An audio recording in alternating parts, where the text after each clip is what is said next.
Hey there, friendlies. I hope that was long enough to get us past the advertising at the beginning of every video that goes up on YouTube these days. Excuse me while I put that down. November 2nd, 2021. Rolling over paper here. Hold on, folks. It's a professional show here. So, first off, let's get the housekeeping out of the way. If at any point tonight you like what's going on, boom, hit that smiley thumb. If at any point tonight you really don't like what's going on, boom, hit that frowny thumb. They both work just fine. Aside from that, I'm looking at the wrong camera again. Aside from that, if you're joining us tomorrow or next week, I appreciate you massively. All eyes are welcome. Even though you can't participate in the side chat, the fact that you're still watching makes me feel all warm and tingly inside. I shall have a sip of tea. Now,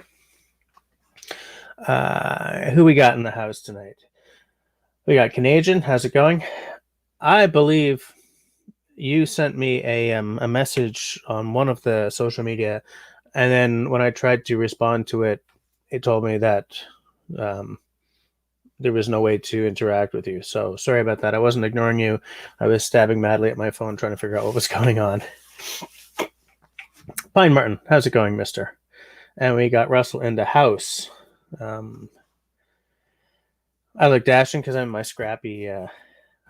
This is almost a PJ shirt. This is one of those Project Red shirts from the Gap. It's been getting all scrappy, but I love how comfy it is. So I can't get rid of it. I have a hat like that too. It is so trashed. Like, it's all threadbare. It's all, the sweat stain and everything. And the missus is like, when will you get rid of that? I said, you can take it out of my cold, dead hands. It's funny how stuff like this is especially true of guys, maybe, or at least in my limited experience. Stuff only really hits its peak comfort level for us when it's so wrecked and so shattered that our life partners would really rather never be seen with us wearing those items. So where were we? We got Russell in the house. David Evans, how's it going? Tim, how's it going? Mr. Longest Quest in the house. Okay, Canadian will send again. Yeah, good. How's it going? Tim, salut. Simon. Grace. Always good to see Grace's name in the side chat. Like it. I like it. Fab Online LLC in the house. Okay, we got a good team with us here tonight. I like it. I'm going to take one more sip of tea. That tea is no longer hot. Makes me sad. Makes me sad. I will admit that I'm not feeling tip-top shape tonight. I've been feeling a little run down lately. So if I'm not exactly scintillating tonight, that's why. But I will try. I will try to scintillate as much as possible. And I know that you guys have come to expect no less. I am just doing one little thing here because one little thing does need to be done. It's a boring little thing, but I got to do it. In fact, it's so boring you guys don't even have to know about it. All right. Jerry sent hunting pictures. Nice. I like that umbrella thing you have over your I can't show the picture, so I won't talk about it here. Sorry, guys.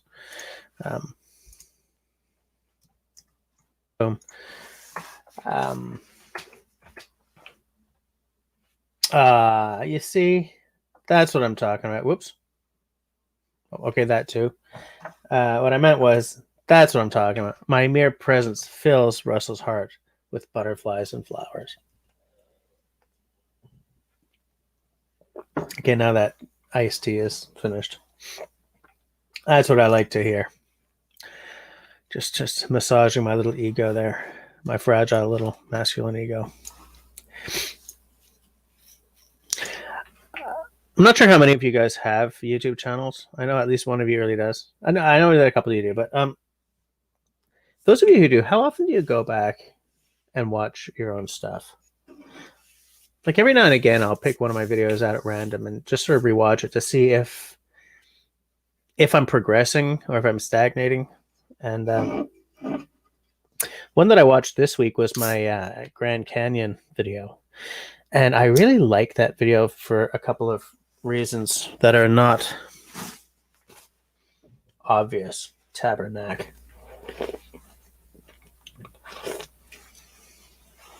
One of the reasons I like that Grand Canyon video so much is because of a conversation it sparked between Pine Martin and me.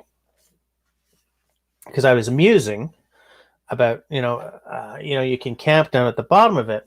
And I was musing about what that would be like and wondering aloud if there's like a canoe route, if you can just canoe down the Colorado and right into the bottom of the Grand Canyon. And so Martin and I had a fairly long phone conversation. I mean, it was over one of the various chat things, but it was... No, I guess it was like a FaceTime or something, but long conversation because he's actually camped down at the bottom of that. As I believe, Martin, you've mentioned even here on the podcast, on the live stream. I got beer everywhere, guys. Sorry. But like seeing the Grand Canyon for the first time, and the footage really doesn't do it justice. You know, my camera footage I brought the wrong lens, but it was a really interesting conversation about what you have to go, to do in order to be allowed to go down and camp at the bottom, about how you get down there and how you how you do it, and I think that sometimes you watch something and you think it's great, and you watch something and you think it's okay, and sometimes you watch something and the context makes it even better. And that video for me is one of those where it took on the cloak of context that makes it a more interesting part of my story than even I had planned when I was standing there gobsmacked by the vista. Beer tonight is Bench Brewing Company Jordan Harbour Pale Ale. This is not an India Pale Ale, which is why I picked it up. But citrus notes, estate hops, and sessionable. So if it's sessionable, this means it's a light beer. What do we got here, folks? What do we got? 5.2%. That's not a light beer. That's not a session ale. Water, malted barley, wheat, hops, yeast. Contains barley and wheat. Bench is somewhere in Ontario, I do believe. Beamsville, Ontario. Yours to discover and all that. There we go. Very nice, misty. What do you call it when there's particulates floating around? Very nice.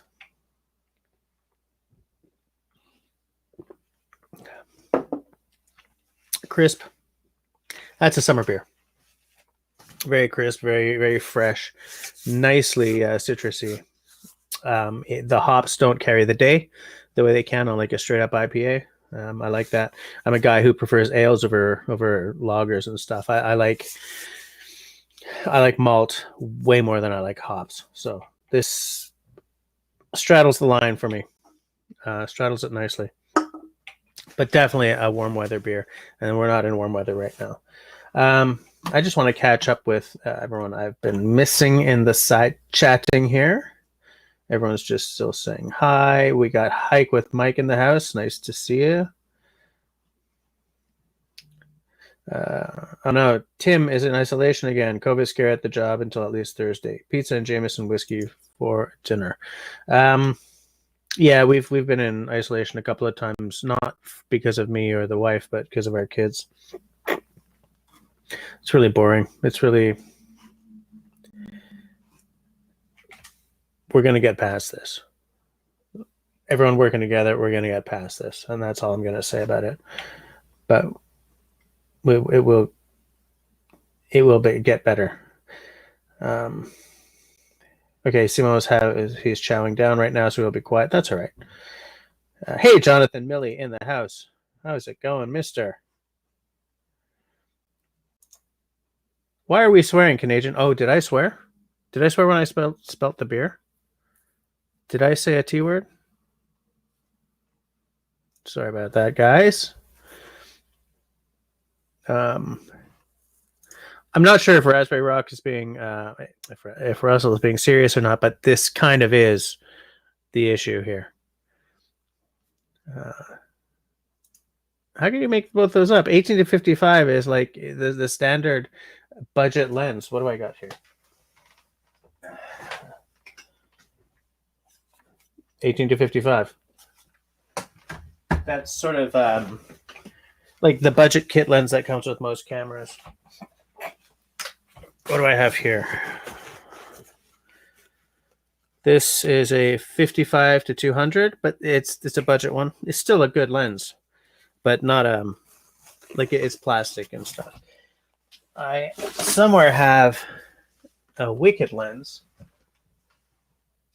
I don't know where it is, and I'm not going to go looking for it. I got a couple of better lenses, but yeah, the problem with DSLRs is to get the shot, you need a lens, but you don't want to carry like 4 lenses around. You know, what I've done is I have another SLR. Isn't that funny? Look at that, eh? That's a shaving cut for you guys there. I have a camera upstairs with a really honking 200mm lens on it. That I have upstairs for taking pictures of birds at all those bird feeders I put up, because I'm going like a full-on old guy. Gonna go birding. Gonna put like a Tilly hat on and a vest with lenses on. I'm gonna go out into the woods, shorts and knee-high socks. Yeah, Tim. To me, going down the side of the Grand Canyon in any way would probably freak me out because I'm not great with heights. And there's Russell coming up with the logical questions again. Yeah, I kind of agree with what Grace is saying. Some things you have to experience in person. Footage of Grand Canyon is like watching fireworks on TV. No E-off factor. Yeah, absolutely, absolutely, and especially because I'm YouTubing, right? So I'm not. My stuff isn't going up on IMAX or anything like that. I just, and I would love to go back to the Grand Canyon, and I want to see the Valley of Fire. Canadian has visited the western rim of the Grand Canyon on the glass floor bridge. Yeah, that I was on the other side. I didn't get to see the. Did you have to go by helicopter for that? Because when we were there because the missus was running a half marathon in Vegas with some friends from work, which all of you know because you've been watching all of my videos for the past 2 or 3 years, right? But some of her office friends, they took the helicopter ride out to the Grand Canyon. You're there and back in 15 minutes, whereas it took us forever. But they drop you down, you go out on the glass bridge, and then you get to hang out for a half hour, and then they come and pick you up. David says Grand Canyon is on his bucket list. I think that is a fine addition to your bucket list. Heck with Mike likes his warm weather beer. Well, you only ever have warm weather down there, don't you? I have a cousin-in-law or whatever who's in one of the big resort towns. He moved up to New York for a while, but the cold drove him back home. Hey, Mark. Monsieur Putmans. Bonsoir. Comment ça va, mon ami?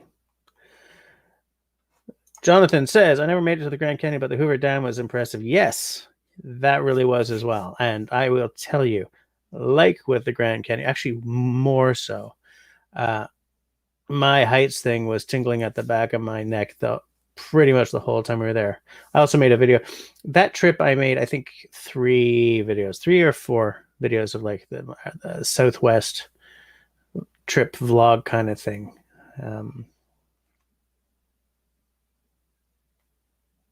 Three: Red Rock Canyon, Hoover Dam, and the Grand Canyon. Yeah, like I love geology. Okay, I also love geography, but that's not where I was going with this. I love geology. I love looking at a rock face and seeing all the striations. I've said this before, but it's still true today, right? And so Red Rock Canyon, where you can sort of see, the geology in very slow motion action, was very impressive. I feel the same way about the Rockies, though. When you can see.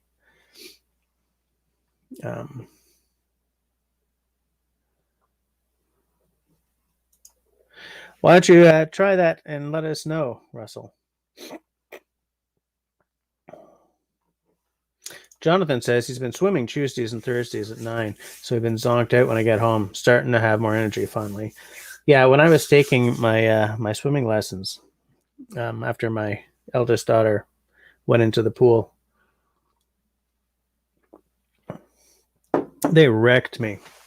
They wrecked me because I wasn't doing something I enjoyed. I still don't enjoy swimming. It's not something I like. I was going specifically because it was a life skill that I should have had when Camille went to the bottom of a pool. Russell, how did you misplace a DSLR? Your cabin's not that big, dude. Or do you think you misplaced it out in the woods somewhere?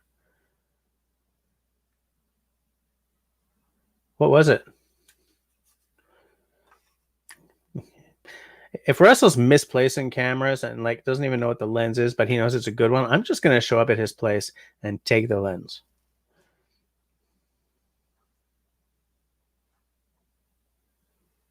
Oh, my land. Look at this, guys. Fab Online LLC. Standing on the north rim of the Grand Canyon with my family. A woman asked her husband, "Does this fill up in the spring?" Everyone who heard her burst out in laughter. I would not want to be the person who asked that question. Hiking to the Supai Falls in the Hualapai Canyon, located east of the Grand Canyon, is a real must-do. Okay, that's good to know. I will note that down as soon as I figure out where Windows keeps its notepad. Oh, Windows, I hate you so hard. Is it called Notepad? Yes, it is. All right, Mr. I am taking note of what you just wrote right there. Because one day we're going to go back. I need to show Camille the Grand Canyon.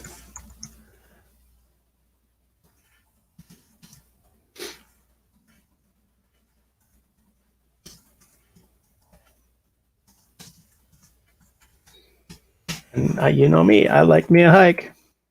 Hey, Elaine's here. Long time. We haven't seen you in a minute. Okay, Canadian did the bus tour.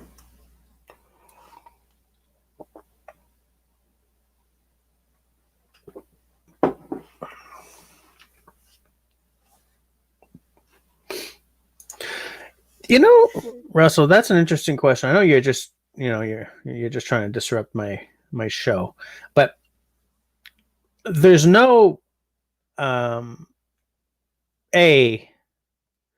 look who's here. Mr. Fox at Outdoors shows up with a bang. I see. This is not a paid promotion or an affiliated waffle. Please hang around and pester the host. Oh man. Well, thanks for the super. For so much of the canyon, it's not fenced off at all, right? There are certain little paths that go way out onto a jut of stone, a jetty, where the stone shoots out into the canyon, and that's fenced off. But the vast majority of it, along the side, is not fenced off, and it doesn't really you can be there after dark, right? Because it's big enough that they're not okay, you go home. And so I wondered while I was standing there and the sun was going down and it was getting darker, how many people are just hanging there and take a misstep, or how many people do decide, you know what? Goodbye, cruel world. it's not the kind of statistic I really wanted to look up because I wasn't, my my interest in the dismal side was not that strong at that point. But I would love to know how many people just, take a leap or accidentally just step off into the ether.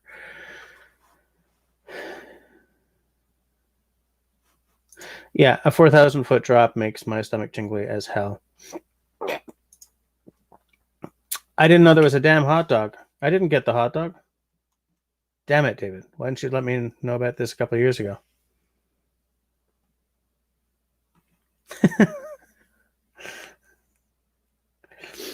It's a 30-second drop of screaming, apparently. Oh, the educated barfly just put out a video of the Dune cocktail introducing the spice trade. Man, Dune is it's making waves everywhere, eh? I'm going to watch that afterwards. Don't know about jumping, Grace says, but some have fallen. Russell says, I once dreamt I was on the edge of a cliff and thought I might be dreaming and I should jump off to check, and I freaked out in the dream and woke up screaming. Yeah, it's kind of a messed up little dream there, buddy. Good old Jonathan. David Evans, I did the damn tour. My damn guide was very informative. The damn food was too damn expensive. You have a T5i? The one I have upstairs, I believe, is a T5i as well. Or is it a T4i? It might be a T4i. It was actually gifted to me by my stepmom. I was out west. I had this brilliant plan to shoot some videos. My band was doing a festival gig at Abraham Lake, and then I was going to see my dad and my stepmom in Penticton. So I brought my camera, one that's right there, and while I was trying to shoot something at Abraham Lake, the camera just said, "You know what? I'm not going to do this anymore." So I had to send it in. $600 repair job. So I was there in the Okanagan with no camera. So she lent me her Rebel. And then when I was leaving, she said, "You know what? You can keep that," because she uses a smaller Canon for her photography. Russell forgets his phone on the floor. Has a hard time finding it. I am behind. Sorry, guys. David says, there's a good topic for tonight. Bucket list trips. Do all of you guys have a bucket list trip? Yeah, Tim says, outside of Vegas is a place called Valley of Fire, which we didn't get to go to, but I would love to see. I would love to see that. Good old Cliff, eh?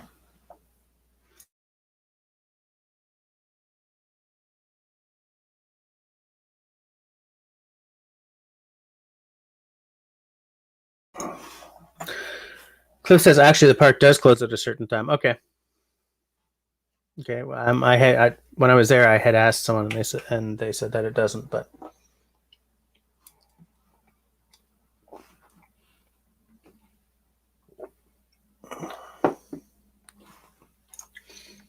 I would like to see that. It's not on my bucket list, but I'd like to see that.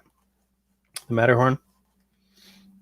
Wow, the lookout is 13,500 feet up. Holy snap.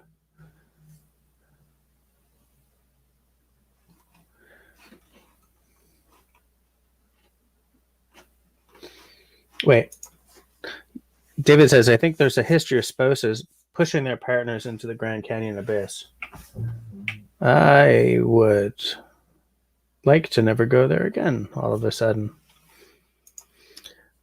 Hike with Mike is like me. He hates heights. Yeah.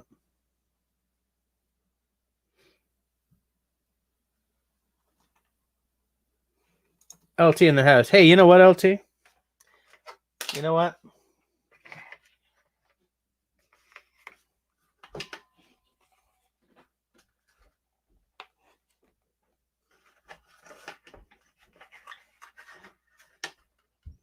I got knives, just in case. just in case this conversation was going to go to knives. Because, as I mentioned in Russell's Discord, I had something planned for tonight, but I didn't get my crap together in time because, family and Halloween and stuff. David says, I have a Nikon D5100. I'm still waiting for the camera lessons. My wife also has a 5100. Actually, I think she's got a 5300.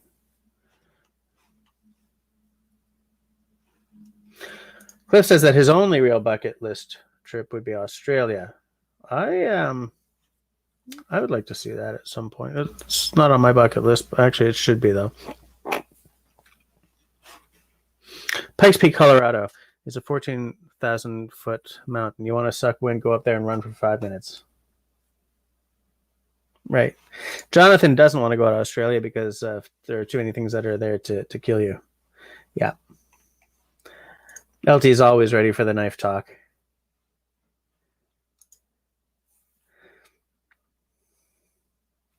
Sand Socks would like to go to the Pacific Northwest and see the big woods. You have to go to the Pacific Northwest.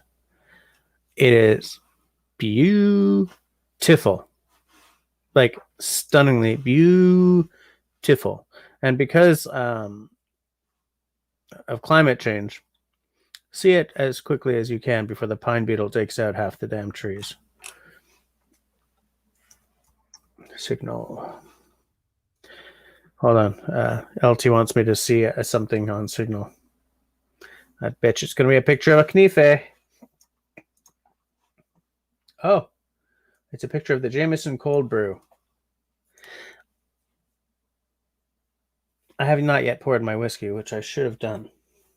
The thing is, I'm not sure what to pour.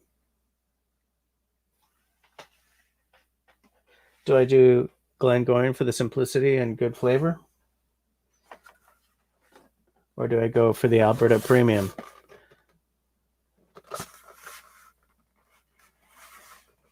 Glengoyne Scotch or Alberta Premium cask strength rye? What do you guys think? So yes, Sandstocks, I absolutely back that concept. LT is drinking the Jameson cold brew. That's the coffee infused one, right? What's the alcohol percentage on that, LT? Like, is that one more of a whiskey liqueur, or is it a whiskey just with coffee in it?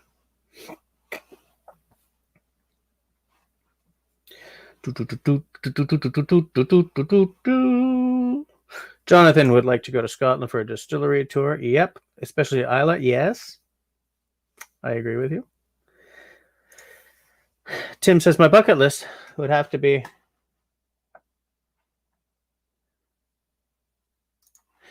my bucket list would have to be visiting the British Isles, especially Ireland and Scotland.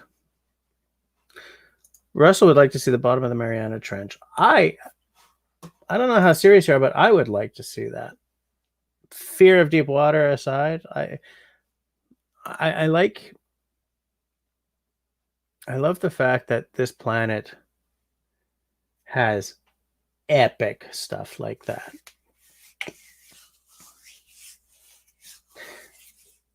It's too bad that you have to have the budget of James Cameron to see the bottom of the Mariana Trench, though. Canadian says, I had a deer come near the stand this afternoon. It rained.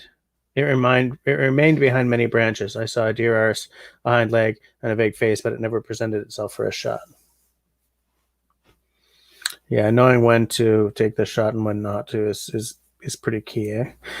A couple of years we're moving to the Pacific Northwest. Tim, nice. Where are you moving to? Generally, not exact. Don't need your address. Sandstocks, you got to meet Scrambled a few weeks ago. Nice. Which gathering was that? I'd like to meet that guy. I think he's probably a little more awkward in person than he is on camera. But nice guy. Nice guy, and he's Camille's favorite YouTube bushcrafter. Grace would like to go back to Sardinia. David Evans says I should do the rye. Martin is going for a hike in Algonquin. All right. Have a good one, Mr. Martin. Enjoy those. Enjoy the woods. Enjoy the natural world. Okay, so the Jameson cold brew is a 30%. So yeah, that would be a whiskey-based liqueur. Yeah, you're right, Raspberry. A lot of guys would take the shot anyway. And as I was saying I think your Discord, I used to hunt with a guy who was that type of guy, and I was like, nope, no, not hunting with you anymore.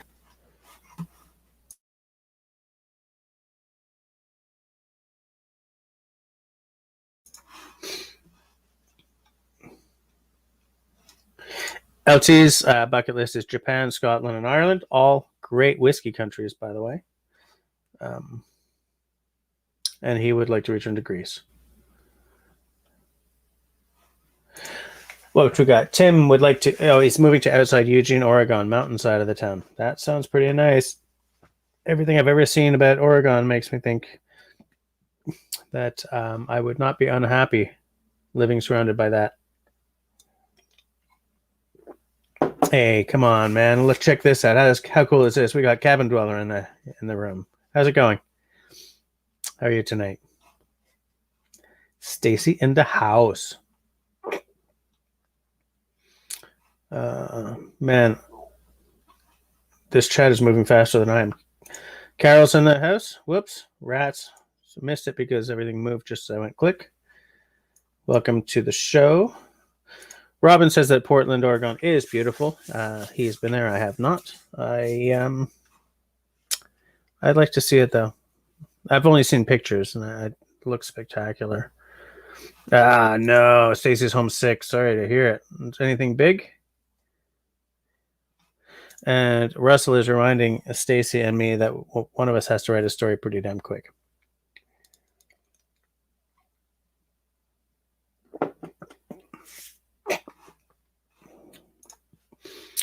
David wants to see China and Japan.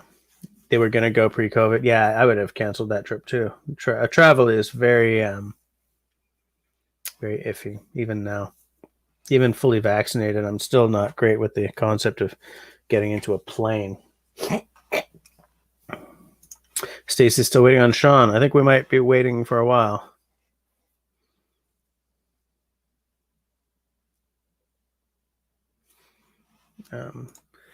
It's Central Ohio. He's a bit different. Yeah, not as goofy as on YouTube yet. No, that doesn't surprise me. He's seeking something from what I sensed. I get the feeling that he does one thing avidly and then moves on. I'm someone who does that as well. I have been working my butt off to not be that way for the past 15 years, 20 years. In some ways I'm succeeding, in other ways I'm not. But I feel that is very much the the approach of someone who's searching for something as well. Yeah. I've lost my mouse. Oh, there we go. Just a head cold. Okay.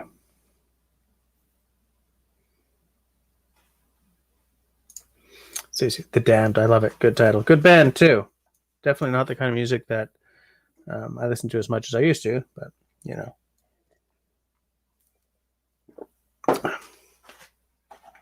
So I'm pouring the rye tonight then. I believe the vote went. It's funny because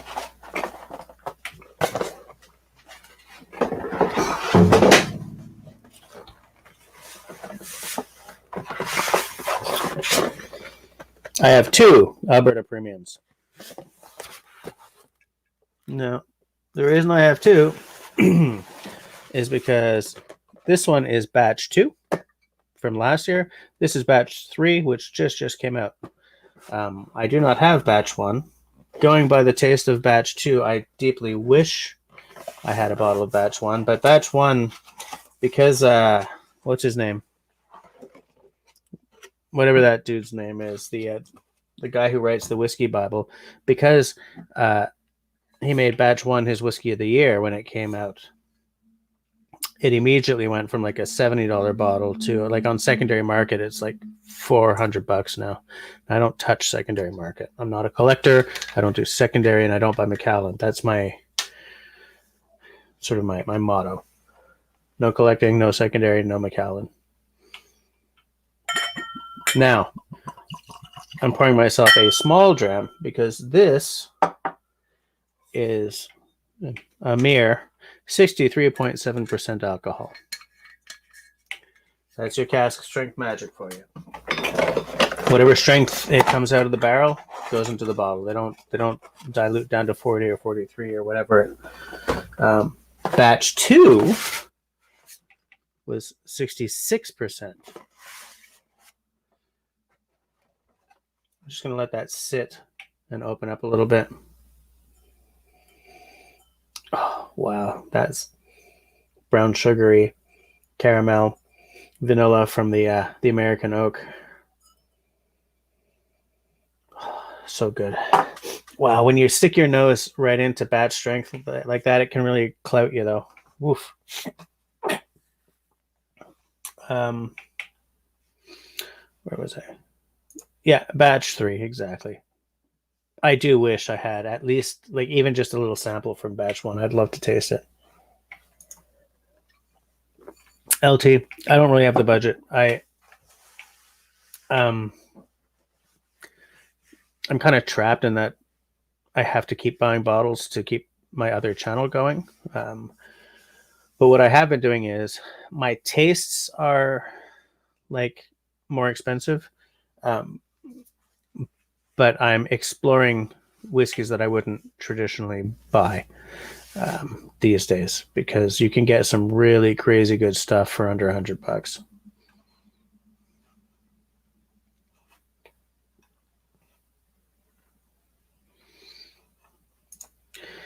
$63.7%. Yeah. It's pretty snappy. It's I shot a video, like a compare and contrast video of these two, which will be up on Friday, I hope. I sort of said, like at 66%, that's aggressive enough that you crack the top and it growls at you. But yeah, I'm gonna drink that really slowly. Dram. This is a dram. The official measurement of a dram is not what you're seeing here. A dram, essentially, in the whiskey world, the non-industrial or scientific whiskey world, means pouring yourself a measure. This is probably 3/4 of an ounce. I usually pour about an ounce. That's a pretty hefty dram, though. I mean, that comes up to here. If you're doing like cask strength, then a full ounce can get you dancing. Some people's drams are like an ounce and a half, but no. It takes me a long time to get through like an ounce, because I spend more time, sniffing it than slurping it, Robin is opening a session IPA in honor of the live stream. This is a session ale, session pale. It's not an IPA, but it's a session ale. No, it's a sessionable ale. Nice. You cracked 151 proof rum with your son. Sweet. 151 proof. Proof is just double ABV, right? Right. That's pretty zoomy. Woo! Christopher LP says, I have a splash of whiskey every 10 years or so. Yeah, I love whiskey. It's like, that's, for me, whiskey, especially Scotch, is like the pinnacle of the booze, but it really isn't for everyone. And that's legit. Some people are into rum. Some people are, dude, there are people out there who don't even drink the alcohol. What? But I mean, not here to judge, because I can be judged for so many things myself. Canadian says, my buddy says he's allergic to whiskey. He makes him break out in handcuffs.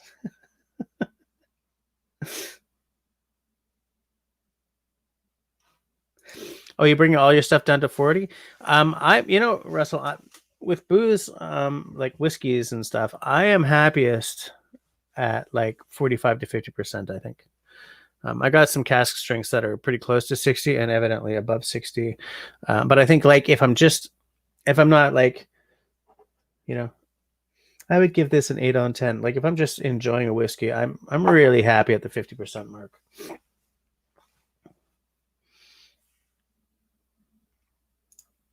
I do have a bottle of Wild Turkey 101. I did a review on it a few months back. Oh, I don't know if it's up yet. I don't know if I edited that review. I better check that. Russell's saying, let's have some thumbs up, my peeps. Let me just check my statistics here. What do we got? We got 18 people watching. We got 13 thumbs ups. 14? All right, thanks, guys. Oh, and I'm getting all warm and fuzzy. Robin says, I like to let my whiskey breathe, but I can't hold my breath very long. Fab is a rum guy. Yeah, and the missus is definitely more of a rum person as well. We got some nice rum. We're a very big gin household, though.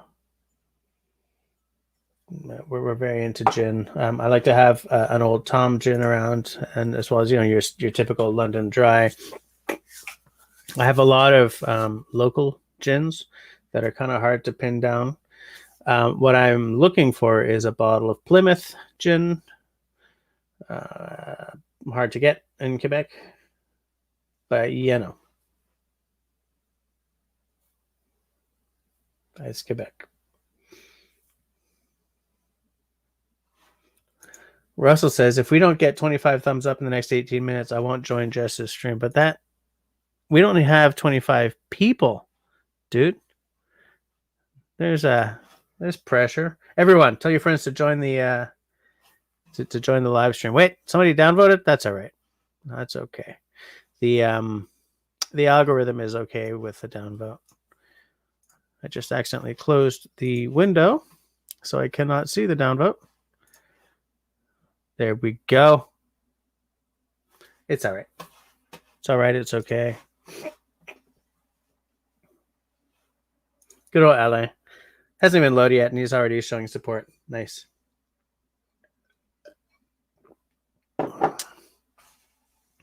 LA. Ow. Recognize this? I haven't used mine since the review I did because haven't been out or anything. But you've been using yours a lot, eh? LT bought a knife by this company as well. What the hell is this company called? BSP? BPS. LT bought a BPS, not this model though. He saw another one that he liked better.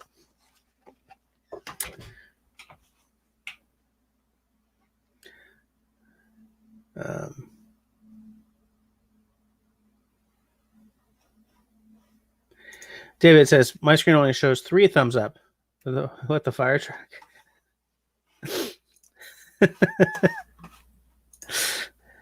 It's okay to have a thumbs down. I mean,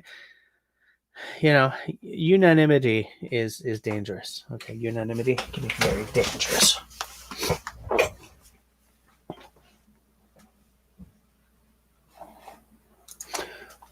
Bushmill 21-year-old. Bushmill is in some ways Bushmill is to Irish whiskey what MGP is to American whiskey. Hold on a second here, guys.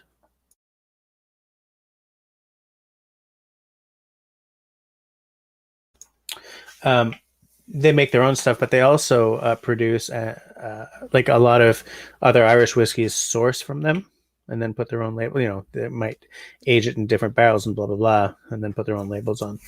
So Bushmills is a very large... Bushmills, Jameson, both of these companies make their own stuff, but then they're sources for other companies. Because right now in Ireland, there's a massive boom happening in whiskey, as there is in Canada and Scotland and Japan and France and the States. Like whiskey is big right now. Whiskey's big right now. And so a lot of these, not all, but a lot of these new Irish whiskeys are sourced from either Jameson or Bushmills. The Proper 12, which I bought, reviewed, and hated, is sourced, but I don't know who it's sourced from.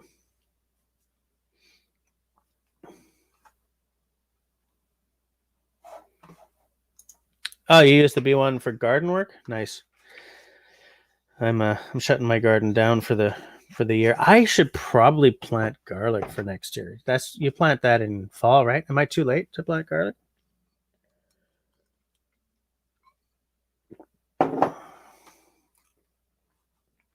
I have a plethora of knives in front of me. So I shall show you an axe instead. Oh, I'm such a brat. It sucks to be me. The hell were we talking about? So many things. We were talking about the upvoting. We were talking about the BPS knives. I think for the price, this knife did spectacularly well. Like I put it through its paces. You know, whenever I film a knife review, you guys only ever see like maybe less than half of what I'm actually doing, because how many instances of batoning is going to be interesting on screen, right? How many feather sticks is going to be interesting on screen? How many, like, I spend a couple of hours beating up on the tool and show just like sort of the highlights. Now, what a highlight can be is, here's a little look into Jesse's process. A highlight can be, wow, that was a really cinematic version of the movement. A highlight can be, wow, I really duffed that up. Make sure it goes in.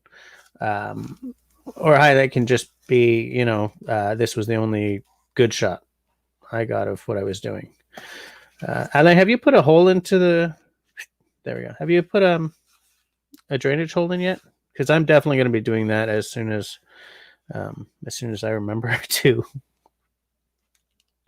I'm going to just take my my little drill and, like, I don't know, like a 1 millimeter hole, maybe. What do you think?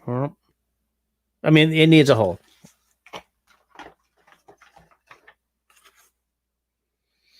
It's funny because this was my first knife. I mean, you guys who've been watching me for a long time have definitely seen this knife, and the hole there has sort of closed up over time. So I'll have to sort of get in there just like a skewer and open it back up.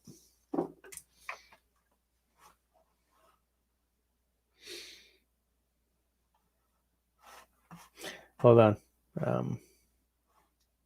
LT wants to talk about knives. Robin says something interesting. Yeah, that's why I'm not pulling these knives out of their sheaths right now. You know, because you're right. Like, woo, 63.7%. Let's open up the knives. You know, but hold on a second here. Hold on a second. I just have to do one small thing. I have done the small thing.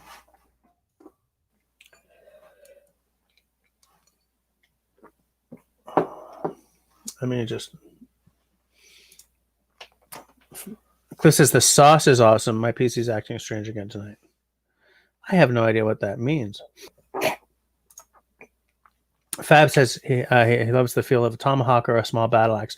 I have neither of those. The vast majority of my axes follow sort of the same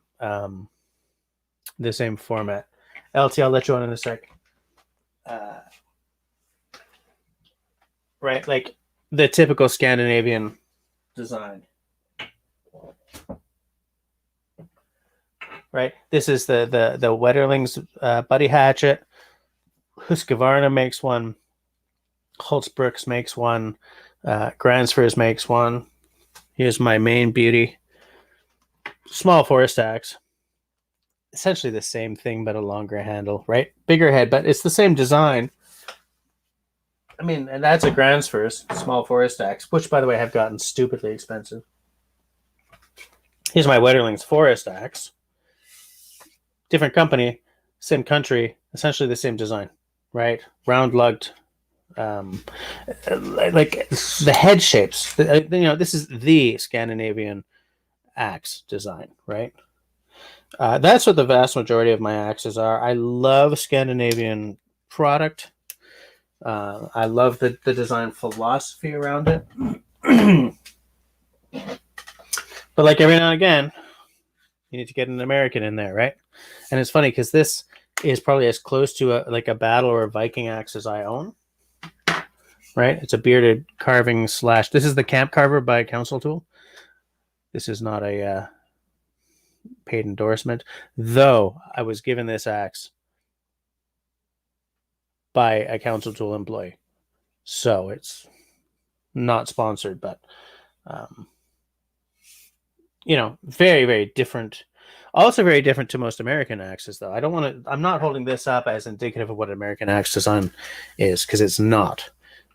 This is just, this was designed by Rooster, by Craig Roost, and he has a very sort of.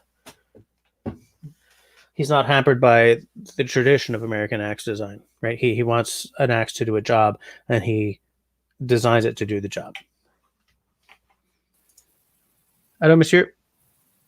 Good evening. I'm having two of you at the same time. What, phone and computer? No, the YouTube video is like behind a little because I can't comment. I don't know why. Oh, that's weird. Yep. But I have the YouTube video on over there muted. So yep. Yeah, that's what I did. So how's the shield on your axe holding up? That's fine. It's great. It has held up to a lot of beating. And look at it. Look at it. But the fact is, it's a shield, right? Yep. How long ago did your daughter make that for me? By the way, LT's daughter made this. If anyone wants a little leather work done, it's a nice quality piece. Yeah, she's open to it. LT, do you have her contact info? Contact me. Okay. That's the easiest way. She hasn't put up a Facebook page with her shop that is active. So okay. So if anyone wants some leather work, you know what? Let me just show that to the camera a bit more. This is. I don't really, I'm not advertising. I'm just saying that I'm happy with the piece. And anytime you can pay a single person for their work rather than a corporation is, in my estimation, a very good day indeed. Yeah, that was her first one, but the only one she did. Yeah. What is that? What's your latest knife? No, that's not the latest. That's the BSP one. Oh, yeah, that's your BSP one. Okay. Yeah, that's the camp one. If Alain's still here, take a look at that. Yeah. Yeah, okay. Yeah, that's very, very different than the one that Alain I got. Oh, I like that. That right there you're pointing to, I like.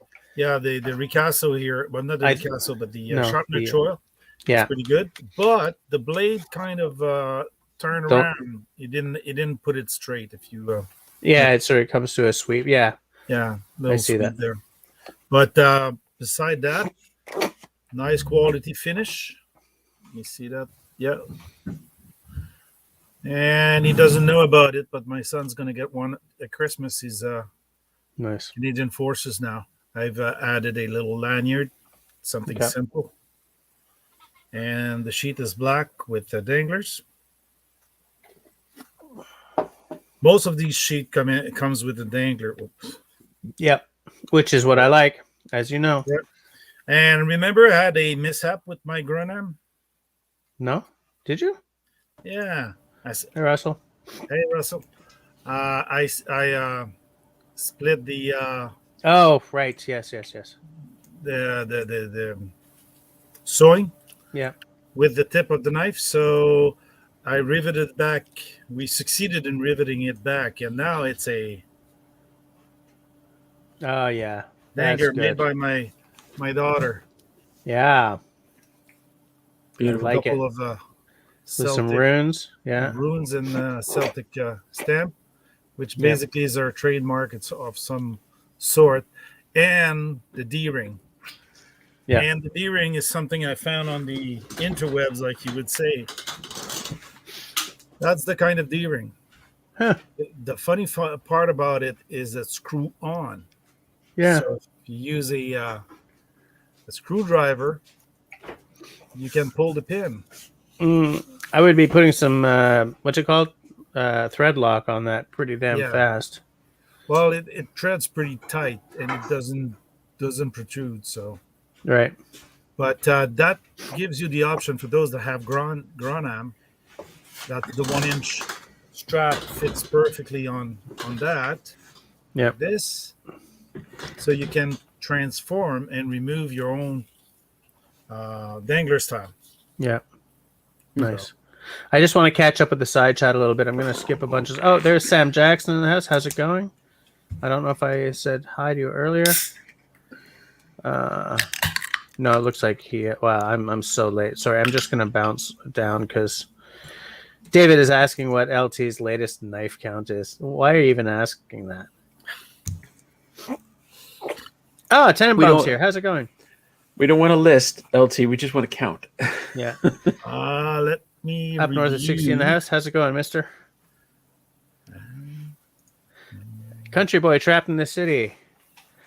I've seen your name before, but I think, Russell, is that your Discord? Yes. Yeah. I forget his name. I think I knew his name. I forget it. Oops. It's Russell. But anyways, thanks for coming by. Forgive Russell. I always have to go back to my list because I lose count. Oh, do you have like a what do you call this? A spreadsheet? Yeah, my problem is I don't remember where I put it. Okay. Sandsock says he met Rooster from Council Tool also. I'm wanting the grants for his small forest. I'd like to try throwing it. I would love to meet Rooster in person. I've spoken to him a lot online through either the Axe Junkies Facebook group or like this. I've had him on my I interviewed him for the live stream as part of my interview series. Great stand-up guy. Very, very cool approach to axe design. Very knowledgeable. Just a great guy. I would not throw my small forest axe because they're like over $200 now in Canada. When I got mine, it was $129, and at that point I thought that was expensive. But they're so expensive now. Like at the price that Grantsfors are now, I automatically look at Husqvarna because you're going to get 90% of the quality for 90% of the price. Actually, I've been surprised by what Husqvarna is charging now. Everything's going up anyway, so yeah. But it used to be that like Husqvarna would be like 90% of the way to your Grantsfors quality, but at like 60% of the price. And now like all the Swedes are sort of making it around the same price point, so it's getting harder to justify a Swedish axe, even though it's my favorite. There's I believe it's a Husqvarna splitting axe that I would like to have, but yeah. I don't know. Hey, LT, how often do you buy new knives? As less often as I used to. When I used to order from GearBest, which was a Chinese supplier, which had a lot of knife, a lot of them came in sale, so it was easy to buy them. Oh, a shape I don't have. But I'm still opening boxes. I wear a knife for 1, 2, 3 weeks, then switch the knife. So I have a new one again in my pocket that I haven't worn at all. So it's pretty nice. That one's nice. That's a very pretty knife. It has a disc as a thumb stud. Yeah. And it's a liner lock. Yeah.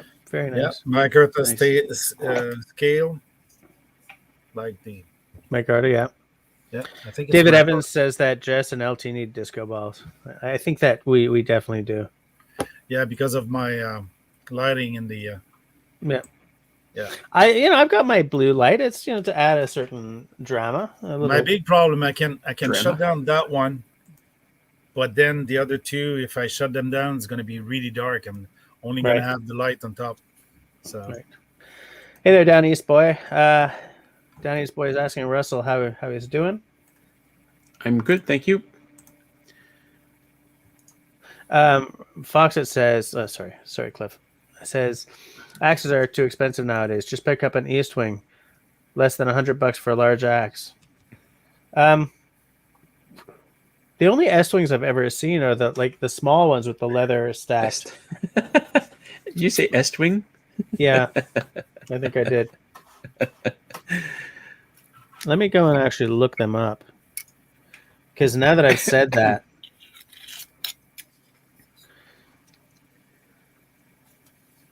There's Okay. Dennis.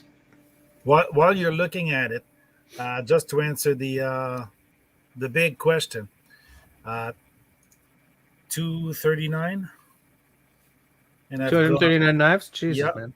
yeah, that's a lot. And I've got 232 and 39 fixed blade. But I think I have screwed up my list.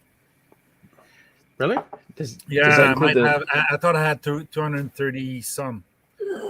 does that include the swords? Yes, it includes the two swords. Hi to Lipstick Lodge, by the way. Nice to see you in the house. But the two swords are Cabin Dweller's still half waiting. fake, half real. So Right. Hey, Dennis. How's it going? How's your live stream go? I mean, I'll know tomorrow morning, but still. Oh, check this out. Alain's latest purchase was the Condor Pterosaur. That is a cool looking knife. I gotta look it up. Yeah, it's a cool looking. And while you're looking that up, I would just like to show something here. Is it pterosaur? Is that a dinosaur? Oh, I see. It's a Knife. Looks Does like a that Mora. not look like Estwing to you guys? Because I keep having this conversation, and I'm wondering if I'm mispronouncing it, even though it doesn't have an A in it.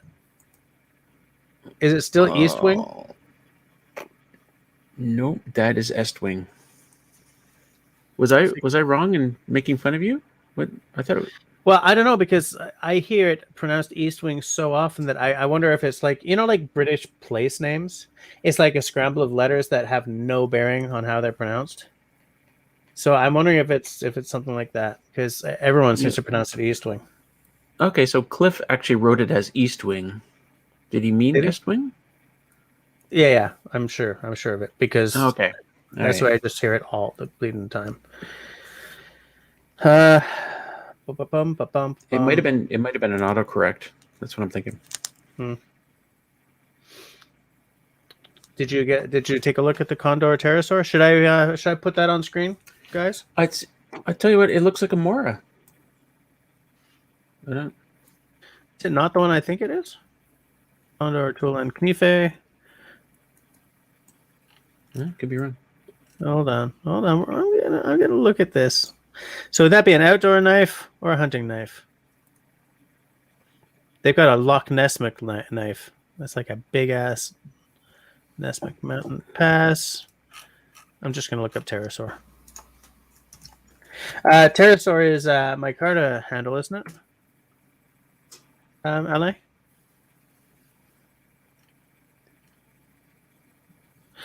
It's funny. It's not the one I thought it was. The reason I first thought the Pterosaur was really cool was because I saw the one with the desert handle. I think the handle looks really cool, but it's not the blade shape. I still think it's a cool knife. I should just shut up. I still think it's a cool looking knife. But yeah, you're right. It's very, very similar to Amora. A full tang though. Well, you know what? I say that, and here's a full tang Mora, right? So Cliff is saying there's his hammers all say Eastwing. Interesting.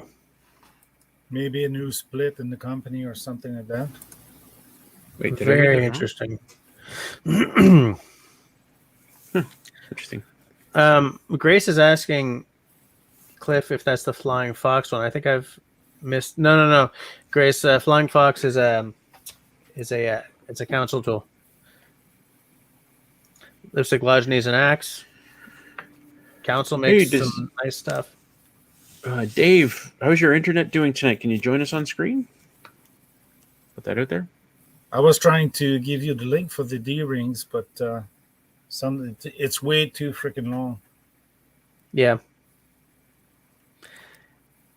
Lipstick Lodge, I see that you're asking if we can suggest a good axe. Some people will suggest you just get the Fiskars or the Gerber, right? The good news about those is that they're very easy to sharpen because the Chinese mystery steel is soft. Well, first you got to ask what she wants to do with it. Well, that was where I was gonna go. But yeah, I second. Sorry, Jess. Dave, if you have a good enough service tonight to come online, then I will drop an invite down below because I would love to hear how you're preparing for winter and your new videos. Well, it's like almost like Stacy has videos of snowing and where she is. So I saw that. Yeah, so I'm wondering. So I'm like, where. Yeah, you're right. Have you got snow yet? Dave is all about the Fiskars. Yeah, and so like, if you're looking for something like dead affordable, Fiskars / Gerber is the way to go. I have one that I use as a grubbing axe because they're so easy to sharpen. You have to sharpen them a lot, but they're really, really, really, because it's essentially like it's like a Scandi grind, right? LT. Say that again. It's like a Scandi grind, the Fiskars axe, so that you don't need any finesse with the puck, really. You go, and you just do tip, and you should be okay. Yeah, exactly. Canadian says what we're all thinking. Looking forward to some Dave and Vivian videos. Absolutely. Yeah, if you're just chopping logs for firewood, you want something with a kind of a fat head on it, and those Fiskars do have that fat head. They're very versatile that way because of that fat head. They're better for splitting wood than any axe I have, because my only splitting axe is an old maul. Like, it was a $50 maul I bought from Canadian Tire, and I don't even know where it is. It was so terrible that I just stopped using it. Like, I tried sharpening it, but there was just like the geometry of the head was off. Country Boy also likes his Fiskars.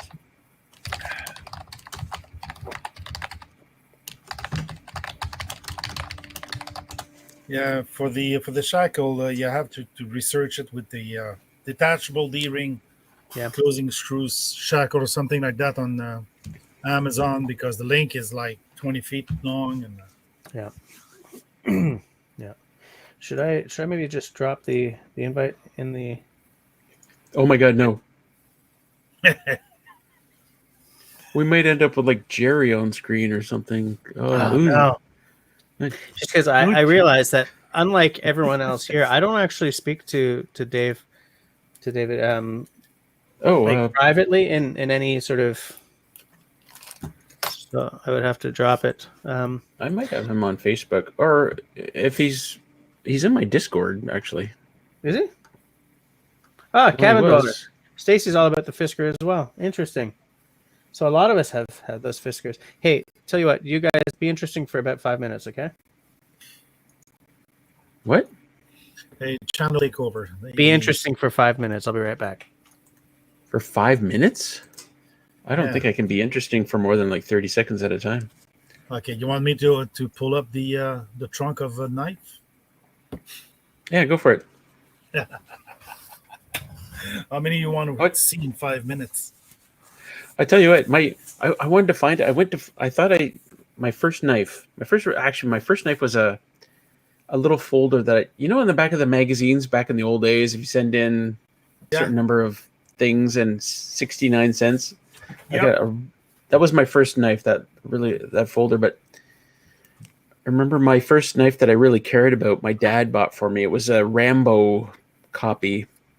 I think he paid $20 for it. You could unscrew the handle and it popped a little thing. Oh yeah. Those that were It had like very short rat tail that was like hammered down. Yeah, That's it my was first pretty knife. basic. Let's see I've it. shown it before. My father That bought is- that for a couple of bucks. In it's an IXL, made That's in an awesome first knife. yeah. Is it a bone handle? Yes, it's a bone handle.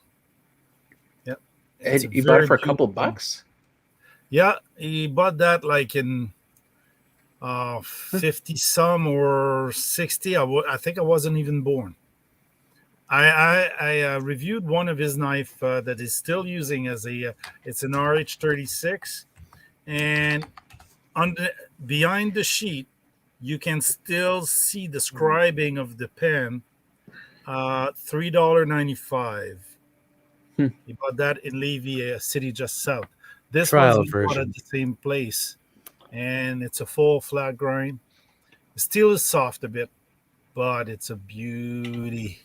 It's a IXL made in England, Sheffield, England.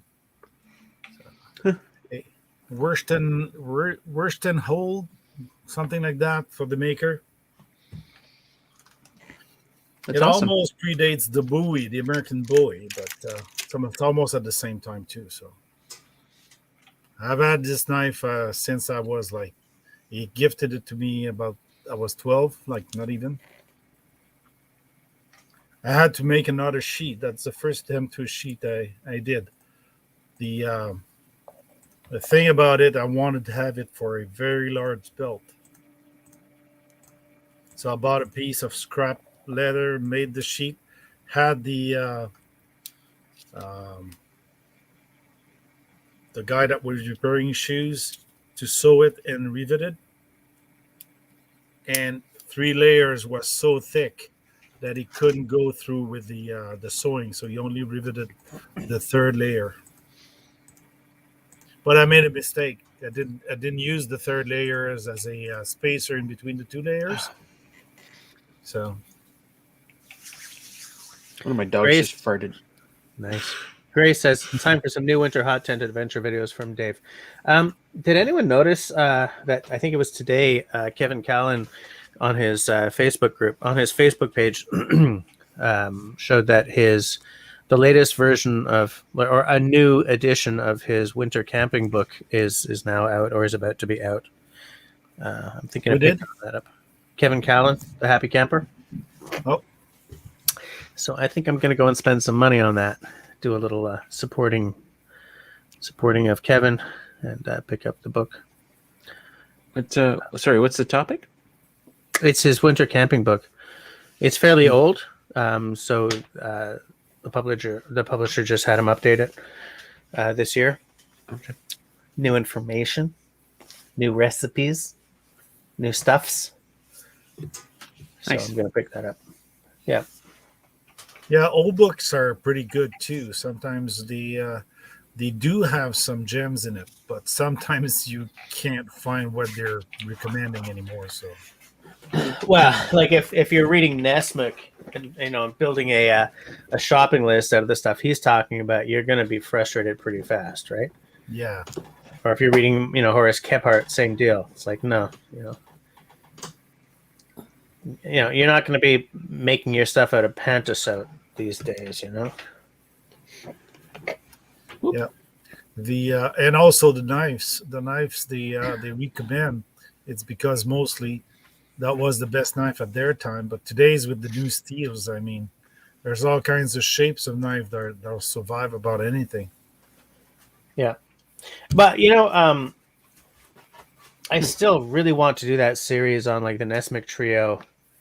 That 3-episode series I keep talking about and can't do because COVID happened and blah blah blah. But I'm gonna do maybe next year. I want to do that. I think that would be really really interesting because of like the philosophy back then was that your big knife, right, was your food prep and skinning knife. Your pocket knife was your carving and wood treatment knife, and then you'd have your little two double double bit axe. Yeah. For chopping and splitting. So if I wanted to pick in my knives the trio, except the axe, because my axe is a crappy one, what should I pull out? Number 4, Well, the Gronan? Here's the thing. Okay, so for the the food prep knife, or like the the fixed blade, the belt knife, right? Yep. That's your blade shape, which is your number 4. Obviously bigger than what I've got. This one is a mini Nismic.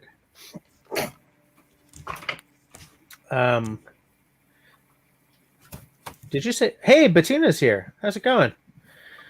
Then for your so that's your belt knife. We're doing this. Oh, yeah. You may as well, because Oh, yeah. everyone's got a number 4 except me. And then for the folding knife, you guys are such brats. Yeah, you guys are such brats. One day I too will have a number 4. But the sheet is good because it dangles. Yeah. A little. So for your Steve, by the way, Russell, Steve M says that I guess his group got 3 moose last week. Wow. That is such a lot of meat. Oh, that's like, holy amazing. crap! How many? Steve, split. Yeah, between how many guys and girls? Because like here in Quebec, it's 1 through 3. Yeah, it's one moose per 3, or 1 moose per 4. Like for moose, it kind of changes a little bit depending on the region. But I mean, you got to have a bunch of people to take down 3 moose. Yeah. So LT. So for the folding knife, you want one of those little sort of, what are they, canoe kind of knives, right? It's 2 blades that come out, one on either side, right? One on either end. Steve, can you send me some moose meat? Sorry, Jess. Yeah, while you're at it, fire me some, will you? Jeez. Send me some moose meat. Yeah, something like that. Oh, the Wolverine. I just made that up. So it's a Rough Rider. Yeah, that's pretty cool. With bone handles, boomerang style, with both in the opposite direction. I think those blade shapes are a little different than his was. Most likely. But I mean, that's the format. And then your axe is a little double bit. I've got the double bit axe. Bettina's friend got a buck last night. Nice. Nope. And this one is a 3 blade. It could work. Oh yeah, absolutely. That's a case. That was a case. Yeah. Yeah, that's a nice one too. Yeah, that's very nice. With Burple scale. Yeah, that's a very nice knife. Yeah. Yep. And it's funny, like little boys don't carry pocket knives anymore. Nope. You should. Yeah.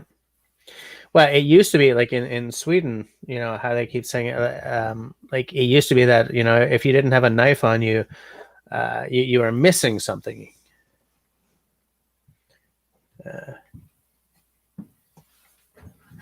Got another one, a little more man-sizely knife. 2 blades. Yeah, it's amazing how many knives have the 2 blades on the same side like that. I wonder what the engineering benefit is of doing it that way versus the other way. Well, the other way is the spring on the back. Yeah, would be common. So you would open one between the 2. Yeah. Okay. Yeah, and they're slimmer. This one is thick because it has 2 spring. Yeah. So, but makes for a better grip. Right. But Country Boy says, I EDC a folding box cutter in my left front pocket, a buck 4-inch on my right hip for skinning, and an 8-inch buck on your left for whatever. I like knives. Fair enough. That's legit. I'm happiest with a 4-inch blade. Absolutely, a 4-inch blade and a small axe, and I'm happy. Yeah, Dave is trying to join us here. I'm just going to send him the link. Oh, is he? Am I really late on the? No. Hold on. There we go. Just gotta give it a try. Okay. Okay, Fab posted a link on Discord for Kamikoto knives. David, I lost my Swiss Army knife from when I was 14. I have no idea what happened to it. None. How many things have you seen? The huge ones that have like 100 things on it? It's like bigger than your hand. Yeah. Yeah, absolutely. Yeah, the old classic Swiss Army is a nice solution for sure. It's quality. Yeah, the classic Swiss Army is a classic, like a great knife. It was. Yep. This is, I think, the camping or gentleman knife. I think it's the gentleman's, and it's funny because LT, that one, I think those blades are the ones that are the closest to the Nesmic Trio blade shapes that you've pulled out so far. You know what? Let me check that. Okay, I'll be right back, guys. I'm just going to get his book out. Okay, we can talk about stuff again. Yeah, another Swiss, the classic. I love the scissors. I do. Yeah, they work well. My last Leatherman had scissors. Do my current ones have? I don't know. I use them quite often. It was strange.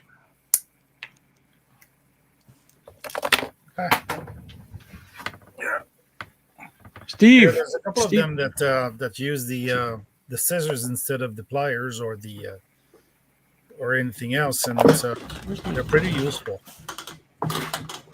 I have a couple of didn't show that to you guys.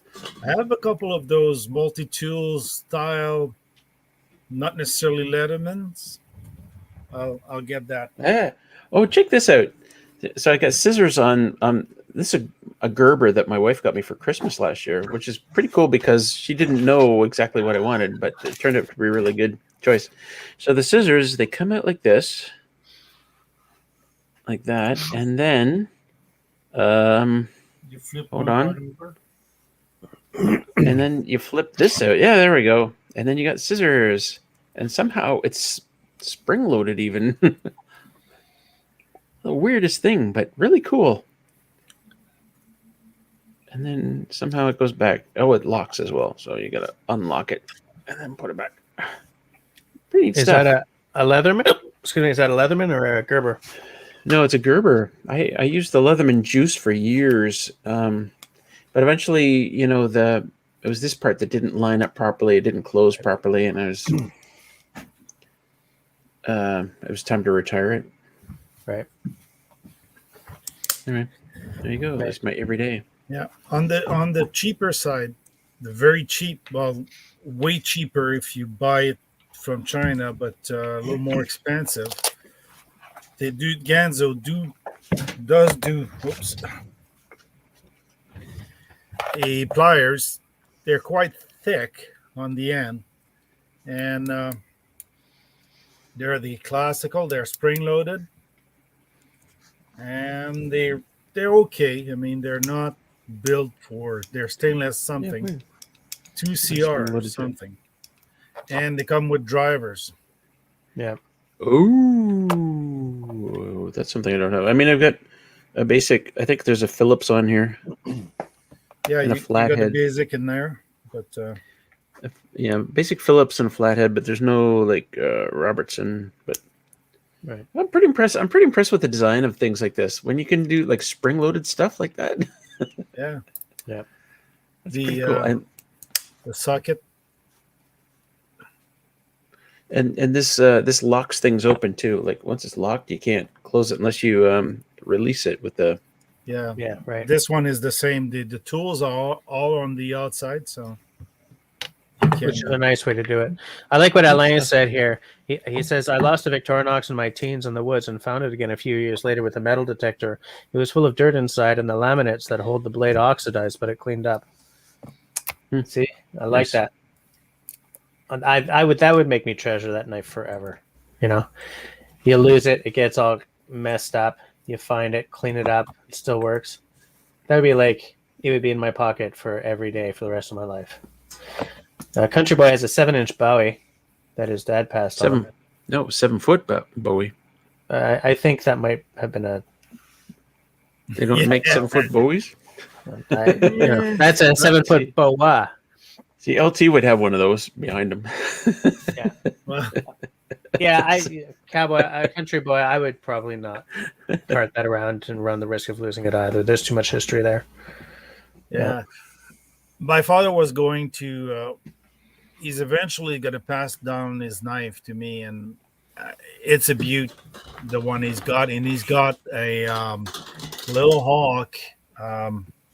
What's the make of the knife? Ah, damn, I can't remember. The company went out of business. Lakota Little Hawk. Beautiful folders. Mirror finish. The Quebec Provincial Police got them for their patrol guy. And it's really sharp. I mean, I reviewed that knife also. That's one of his most beautiful knives besides his RH-36. Wow, they're expensive as hell on eBay right now. Oh yeah, because the son of the makers, Yeah, the company owners, is selling them on eBay's. Woo. He contacted me on my video about the Lakota, Yeah, but I've tried to reach him again and couldn't, because I might be interested in getting one. But how much did you see the price for Lakota? 200, Yeah. 359, 421. Yep, they're collectibles now. Yeah. They're made with Japanese steel. Mm-hmm. I'm not sure which one, but Seku. Sekimoki. Say what? Sekimoki. Yeah, it's the name of the steel, but it's a type Yeah. of steel that's I might be close to the 1227 or something like that, whichever they have, but they have pretty good steel. So Russell, David couldn't get it to work. I don't know. He didn't. I sent him the link, and Dave, you still out there? He might still be trying to figure things out. Is he waiting for Starlink as well? I don't know. Dave should be waiting for Starlink or getting Starlink. I think it'd be. I mean, he's on a connection very similar to mine. I think it's a little bit better than 1 megabit.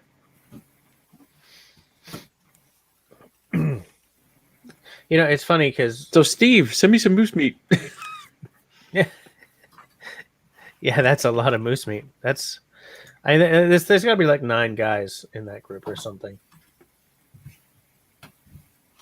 I remember the first time I went hunting. The very first time I went hunting with a good friend from high school and his father, and we got 1 deer. I got it. It was a doe, and at the end we sent it to a butcher, and I went to pick it up, and there's this like plastic bag with some meat in it, and I'm like, is that it?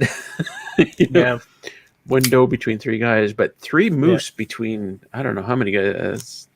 That's a lot. I'm just of thinking moose it's probably meat. like 9 or 10 guys. It's probably like 9 Dennis or 10 is- guys. Dennis he's alive or something. Yeah. Hey, Dennis. I'm going to try to do a little something here. Send him the link. We want to see him eating. If it's moose, yeah. That is so Bradley. That is. No, Dennis will be eating chips right now. Yeah, he'll be chowing down on some chips. He'll be eating the chips. Hey, Russell, Crazy. what's your most expensive knife? That I own? Yep. Probably my Number 4?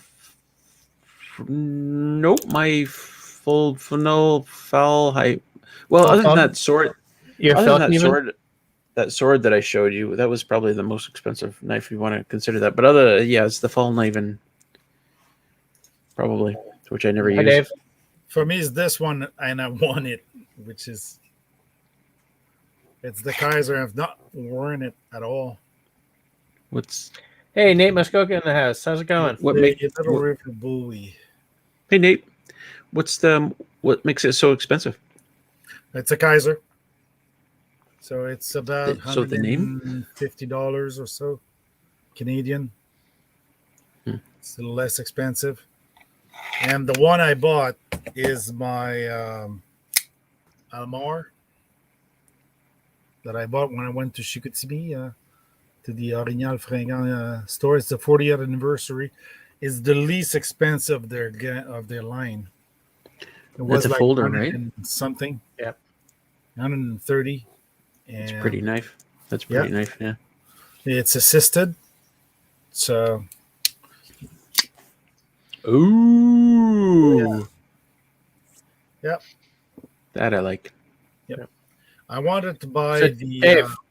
one of my grail knife from Tops, but no Tops were in the country at that point.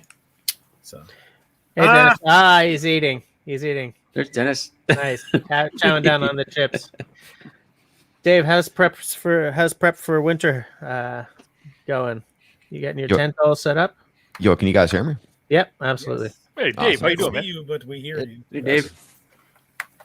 Just Yeah, I don't drop the know. comment. So Yeah, I'm not sure if my Right. internet connection is stable enough to run video, but I'll try this for now and see how it sounds. Yeah, that's fine. Don't worry about it. Yeah, winter camp is slow this year. Today was like +3 degrees. I was set up last year, October 24th, last year for the winter camp, and this year I don't think it's going to be till probably maybe I would say the first week of December, if I'm being honest. So Now- there's an unusual warm front up here in the Northwest this year for whatever reason. Yeah. What decides when you set up the tent? Are you waiting for the ground to be cold enough that you're not going to worry about the tent sitting in moisture? No, I need 4 inches of ice to get over there. Right. Oh, it's to I cross totally over the- forgot about. Yeah. I completely forgot about that. Yeah, so I I'm get on it. an island, and I need Yeah. to be able. Yeah, like I'll get over on my quad on my ATV before I'll get over on my Skidoo, and Yeah. then I'll start taking pieces back and forth with me. I have a lot of stuff left over there that's tarped over on site, but I take my canvas tent down every year, and I take my frame back with me. I keep my wood stove. My wood stove pipe is all left over there, so it's just a matter of ratchet strapping the tent to the back of my quad and the Yep. poles, and I could be set up in like 2 hours once I get there. So your stove is under a tarp all summer, I guess? Yes. So I'm not sure if you remember or not, but in my video, I have a like a wooden bed frame that's built with a mattress on the top, and I had that set up. It kind of acts as a temporary shelter, so I just wrap some tarps around that wooden bed frame. It's up off the ground. My wood stove and stovepipe fits neatly underneath that bed frame, and the wood stove is wrapped in a large heavy-duty garbage bag, and the stove pipe is also wrapped in a large heavy-duty garbage bag. And you have a newer stove now, right? It looked bigger than your old one, so it still Yeah. works fine? Oh yeah, absolutely, yeah. So the one I purchased last year was a much larger stove. Yeah. But what I learned from using the larger stove, although you can get more heat in your stove, if you don't increase the diameter of your stovepipe, those gases stay trapped in your stove, and then you get a lot of blowback.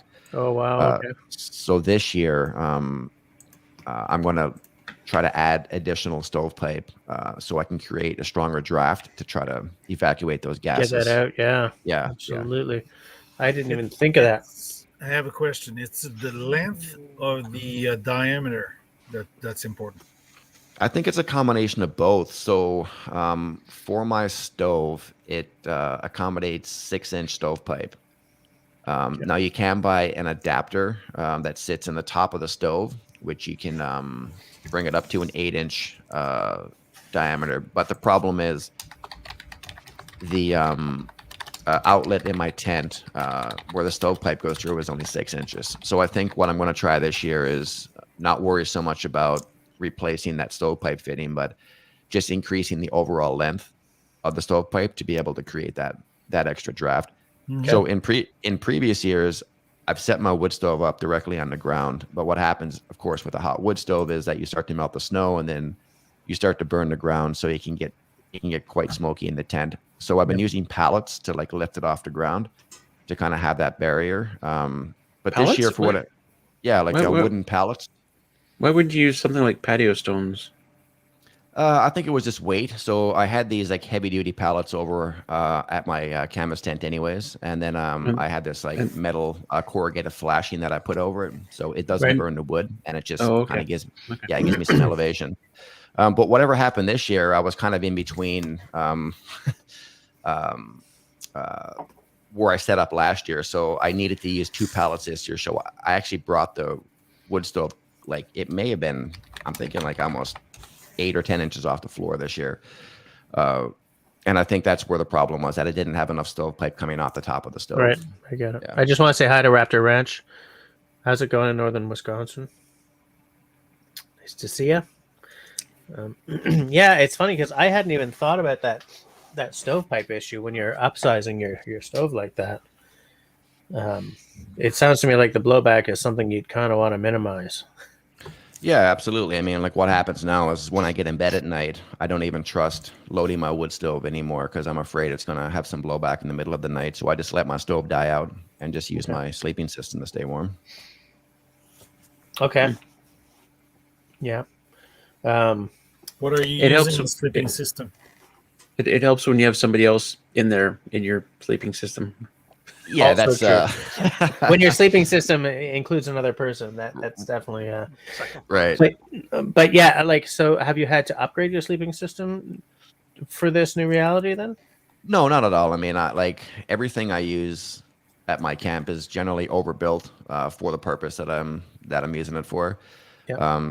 So I have like a small, I wouldn't say small, but it's like a -40 down sleeping bag that can compress into I a need one of small those. stuff sack. And that's kind of my primary survival shelter that I keep with me on my snowmobile. And I have a like a camel bivy that fits over that with a Exped sleeping pad. So if I have any mechanical issues and if I need to unfortunately spend the night on the ice, that's my primary survival shelter. But I never use that at my camp because I always keep these like larger 5-star, -40 sleeping bags that weigh like 30 pounds that come in these huge duffel sacks. And I just keep them over at my camp all the time. So if someone happens to wander by, they can have, a sleeping bag if needed. So my big sleeping bag with my base layers on is just more than enough. And because I'm passively looking into getting a -40 sleeping bag, but like preferably without spending $1,000. Yeah, that's kind of the issue. They're quite expensive. Yeah. Like you're looking at least 1,000, for like a true -40 bag, and then you need the bivy sack for it and the sleeping pad because your sleep system is really only as good as your sleeping pad. Your sleeping pad is actually more important than what your sleeping bag is, in my own opinion. And in fact, my sleeping pad is terrible. I keep trying to source one, but Simon has one that I would like a sleeping pad that I can put in my hammock or on the ground. Right. So I keep sort of looking into it and getting frustrated and looking at looking at knives. Could you not just like buy like 2 -5 bags and put one inside the other and then call it like -40? No. Yeah, I don't think it works that way. I mean, come on, it's I could math. try it out. It's That's math. actually a great video topic, right? Yeah. Would 2 -5 bags equate to a -40 bag, and then do a lap? That test would on it? that would be a great video. I've never Oh. seen anything like that on YouTube. I can do Yeah. that video. I have the 2 bags. Actually, it's funny. I think Dennis and I have the same. One of my bags, I think, is the same as Dennis has. Dennis, did you get one of those Chinese bags for review like I did? Oh yeah. Yeah, it's still sitting in its little stuff sack up and hanging from my rafters in my basement. I liked the bag. I don't know if it'll last for a long time, but I I like it. don't trust it. Yeah. Yeah, I don't trust it. Usually, when you combine 2 lower degree sleeping bag, you might get like -5. You might get -20. Mhm. But then again, Yeah.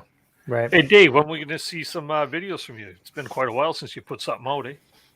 Yeah, I think just to be honest, like I've shot 2 videos. Like myself and Vivian went out like 2 weeks ago, and I done this whole like cold weather acclimation video, and like I edited the video, but I didn't upload it. And then last week when we went out, and I done like a 1 tree video where I had taken my chainsaw out and I cut this massive pine tree down, and basically had this huge bonfire, and I filmed the entire thing, but I just didn't upload it. Like I feel like it's a little bit kind of off brand at the moment. I feel like my first video back for the winter camp season really should just be like a winter camping video. So Right. as soon as the ice is frozen, like I'm ready. Like my living room right now is like full of my camping gear.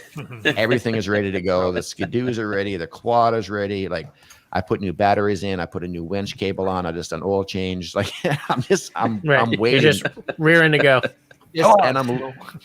And I mean, everyone, you know, in the YouTube community understands like now is the time, like October, November, December is when you get the biggest push of the year. You know, you get the highest CPMs. The algorithm is more favorable this time. And I feel like I'm just wasting opportunity, just waiting for shit. waiting for the lake to freeze. Alone in a snowstorm, you put that in your title, you're gold. Yeah. Oh, absolutely. Yeah, absolutely. Anything like that. Yeah. Absolutely. I'm just waiting. I need some snow here. Like you should, Dave. You should do a video where you head out to the water and like, is the ice thick enough? God damn it! Crack. Yeah. Yeah, like I think that's probably actually going to be maybe the first video is probably going to be like the trip over where like I had this drill with this like it's a 8-inch drill bit that's on it, and I'll Is that one of those ice fishing drills? No, it's just like a small little like I'm not even sure what you call it. Like a hammer drill. Yeah, I'm not even sure Yeah, what like the name of the bit is, but it's about 8 inches long, and it's just like a regular hand drill. Okay, 8 inches long. For some reason, I thought you were talking about 8 inches of diameter. No. I'd like to see that drill. Yeah, Drilling for oil. I'll probably had to like drill several hundred holes that day, heading over to make sure that everything is good to go. Oh, I totally get that. I've driven on ice with my ATV, and I'm like every foot, I'm like, I don't know if that ice is thick enough. Drive another foot. I don't know if that ice is thick enough. Well, Dave, where are you? You're in Nunavut, aren't you? No, I'm in Northwest Territories, so I'm like on the Great Slave Lake. Oh, okay. Oh, nice place. Yeah, it's a beautiful area. Especially in the wintertime, of course, is my favorite. But just waiting for that deep freeze. Yeah, I've been in Northwest Territories. In Inuvik and Aklavik on the Mackenzie Delta. Nice. With the cadets in summer. Okay, yeah. So the where it mosquitoes just stopped raining and we left. It started raining. So right. Yeah, so you're dealing with 24 hours daylight and a ton of mosquitoes. Didn't feel that much, but I'm not prone to mosquitoes too much. So yeah, well, I was lucky. One of those course we had with the cadets, which was basically acclimatization to the Arctic. Right. And we went to Tuktoyaktuk also to the radar station on the Bedford Sea. That was cold. Nice. Yeah, that's the only part of that. So what was your experience though with it? I mean, like, because when you get up at those latitudes, it's a complete different world up there, right? I mean, like you're above the tree line, you're on the tundra. So, like, was that your first time experiencing that type of environment? Was the only time. Was the only time I was like 17 years old, and the cadet program brought us there, and we were initiated to what was the Arctic and the environment and the village, because we slept in village around the Arctic area. We had two missions to accomplish. One was to canoe across in the Delta of Mackenzie, and the other one was to hike beside the Delta. And it was like really interesting because it's so far different than our environment. I'm in Quebec, so it's basically pine trees and all kinds of stuff, but we had none of those over there. But we were prepared. I mean, we went to Petawawa 3 weeks to prepare for the Arctic. So Did you notice like the horizon, like it felt like, because you're kind of so high on that curve that it felt like the horizon was just more noticeable, like kind of like the curvature when you look from east to west or from north to south? not really at that time. I mean, I didn't pay that much attention about it. Everything was special. I mean, what was really different for us was like the 24/7 sun, and we kind of got used at one point realizing that the sun was running around in circle and time was flying, and we were feeling it that much because the sun wasn't moving. Well, basically was moving, but it was always same height, same intensity. So it could be 2 o'clock in the morning and you didn't feel hungry, for example. Right. It Yeah. happened to me. We returned to camp, didn't have any supper, and it was 2 o'clock in the morning. We didn't realize it. I mean, we were energized by the sun and everything. So, yeah, it's. I got a couple of good pictures. Where we were, we weren't. We didn't have that far of an horizon too.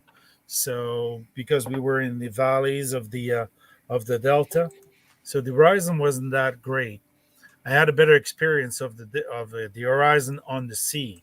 I was Navy at one point, and that experience of the edge of the earth was kind Right. of crazy when you're in the middle of the ocean and you've got all kinds of things going on, and when you can appreciate, it's fun. I mean, it's but you have to take time to appreciate, and that's the problem. Right. Yeah. Yeah. I've experienced that quite a bit. Like I've spent quite a few years. I mean, like throughout my earlier career, I've spent a lot of time like in the far reach of the Northwest Territories, way above the Arctic Circle. And it's definitely a very unique experience, to say the least. Just everything about that environment is just so foreign to anything else I've ever experienced. Even in summer, I mean, for the little summer they have, it's kind of special. I mean, it's musk mainly, and it's a very small tree. I mean, it's not even trees; it's brushes, and I mean, it's not the environment you're used to when you're down south, and it's really open. At one point, I think it was really really clean. I'm not sure if it's still that way today, but when I went the first time, it was really really a clean environment, or we thought it was anyway. It was in '81, so Yeah, I think as long as you're away from the exploration sites and the mining sites, you have some pretty pristine country up there. It's just when you get around those mining sites, you can definitely feel the presence of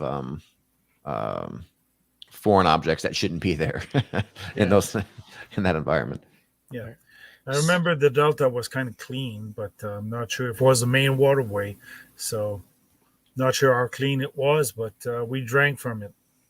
Oh, it's clean. I mean, or the Mackenzie the Mackenzie runs north out of the Great Slave Lake and it runs up into the Arctic Ocean. Yep. So right at that delta where you're talking about, you're up around like Fort McPherson, Inuvik, like in that pocket there. And that's some of the most pristine, clean water, you can come across in Canada, I'm sure. Yeah, we were in between Inuvik and Aklavik. Yeah. One was former CFB CF station, and the other one, Inuvik, was the new CF station at that time. And then we went to Tuktoyaktuk, which was straight on the edge of the Bedford Basin. Right. Bedford? No, Beaufort. Beaufort. Yeah, the Beaufort Delta. Yeah. So, and that was like from summer to almost winter on that day. So it was crazy. Steve says he fell through the ice on an ATV. I'm sure that ATV went straight to the bottom. Most likely. Yeah. There's a couple of people here talking about being afraid of going out on the lake until it's been really, really cold for a while. Somebody said they don't go out until middle of January and after a cold snap, but I cannot find the. Oh yeah, David Evans. We don't go on our lake until late January and a long cold snap. I have memories of lying in the middle of a lake somewhere near La Belle, I think, in the middle of winter, and it was frozen solid. Just sort of like lying there on the snowdrift in the middle of this lake looking up at the stars. That's one thing I will say about really cold weather is that there's not a cloud in the sky. It's the cleanest sky you can find. No water vapor, no pollutant. Yeah. Everything is clean. Yeah. Absolutely. Well, you must know you were an astronomer at one point, amateur. Still got my my telescope there, sitting Yeah. there saying, "Hey, you gonna come back? Are we gonna play?" Yes. I wish I had acquired one.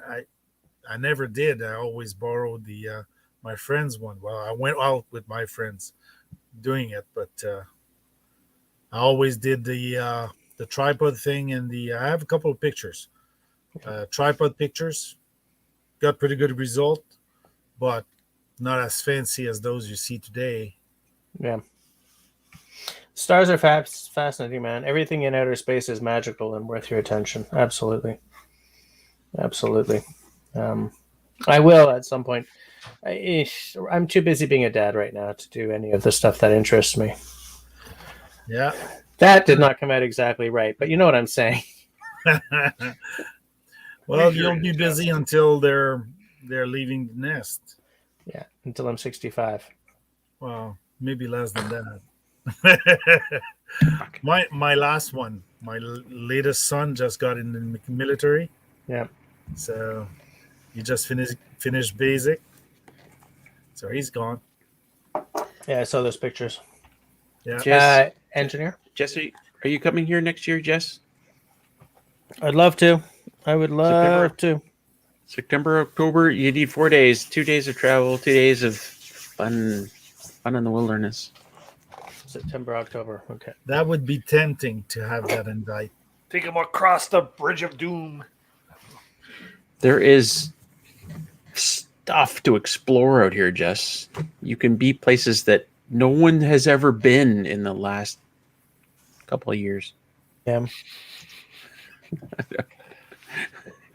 Yeah, you could Pristine get wilderness. lost. I'm just For taking real. notes here. Yeah. Yeah, I got to Would be go a somewhere nice next year. series to do getting lost somewhere foreign. Anytime in September, October, you pick Yep. it. You pick a time.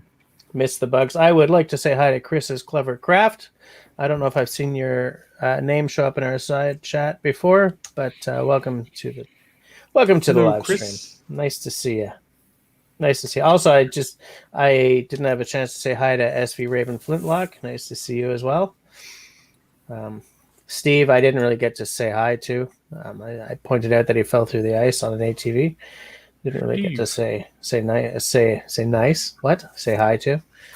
So yeah. Hey, Steve. Looks like a lot of people in the side chat have been hunting. It is the season.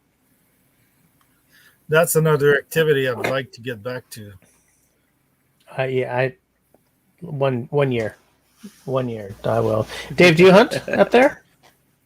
Yeah, actually, we do every year, except this year. We actually went down to Vancouver for 3 weeks in September and spent some time sailing out on Vancouver Island. Nice. Wow. Nice. Yeah, that's my new hobby now. As soon as we get through this winter camp season, I'll be heading back down, and I'm taking sailing lessons. So I'll be doing an intermediate 5-day sailing course is my next plan, I guess. And that's where you basically live aboard a sailing vessel for 5 days, and you plot your course and sail around Vancouver Island. So that's, I think, my next evolution in life is to learn how to sail and kind of explore those areas. Nice. That Inside Passage is a beauty. Absolutely. I had such a fun time, and I was really surprised because myself and Vivian both done the sailing course together, and I mean, she jumped in and like we were tacking and she was on the winches and just pulling lines just like nobody's business. Just Yeah. All of the winter camping bushcrafty stuff just like translated right over to sailing, and her strength from like it was quite impressive to say the least. Right. So she was a bit uncertain about it at first, but after spending a couple of days in the water, she's just as excited about it as what I am now. So Yeah. I was Navy at one point for 5 years, and since I was an officer, I was doing some navigation.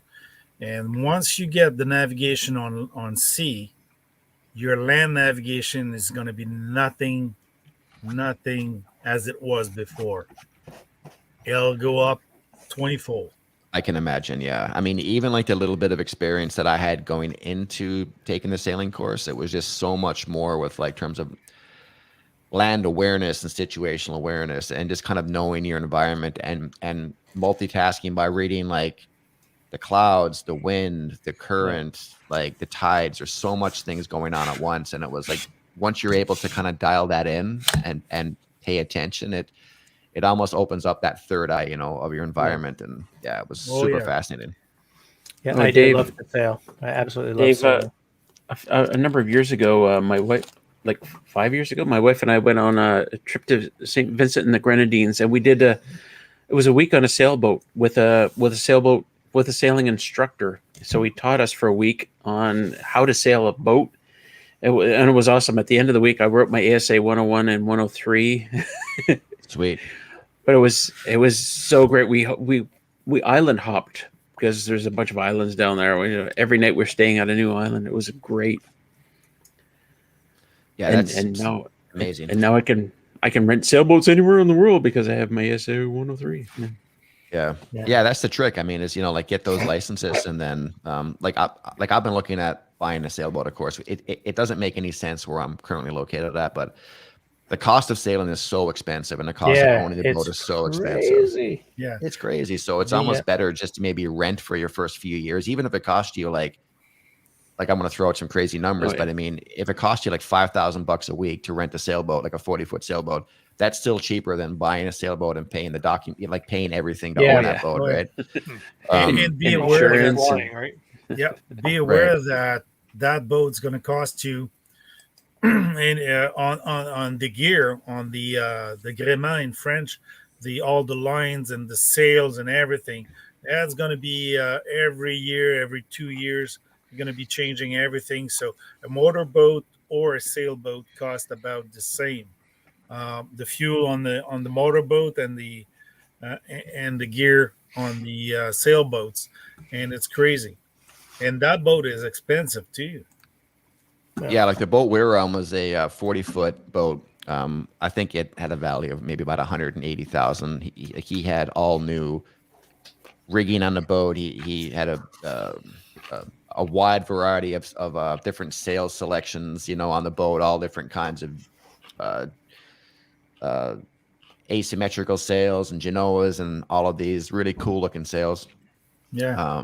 And he told me his like docking fees, because he's at a wet marina for most of the year, he's paying like $1,500 a month to be parked at the marina, and then he has to pull his boat out every year, and he has to like put some kind of bottom coating on the clean the boat. And there's like the cost, he said, you're looking at about $20,000 to $30,000 a year just to own the boat, and that doesn't include actually operating the boat. That's just to park the boat.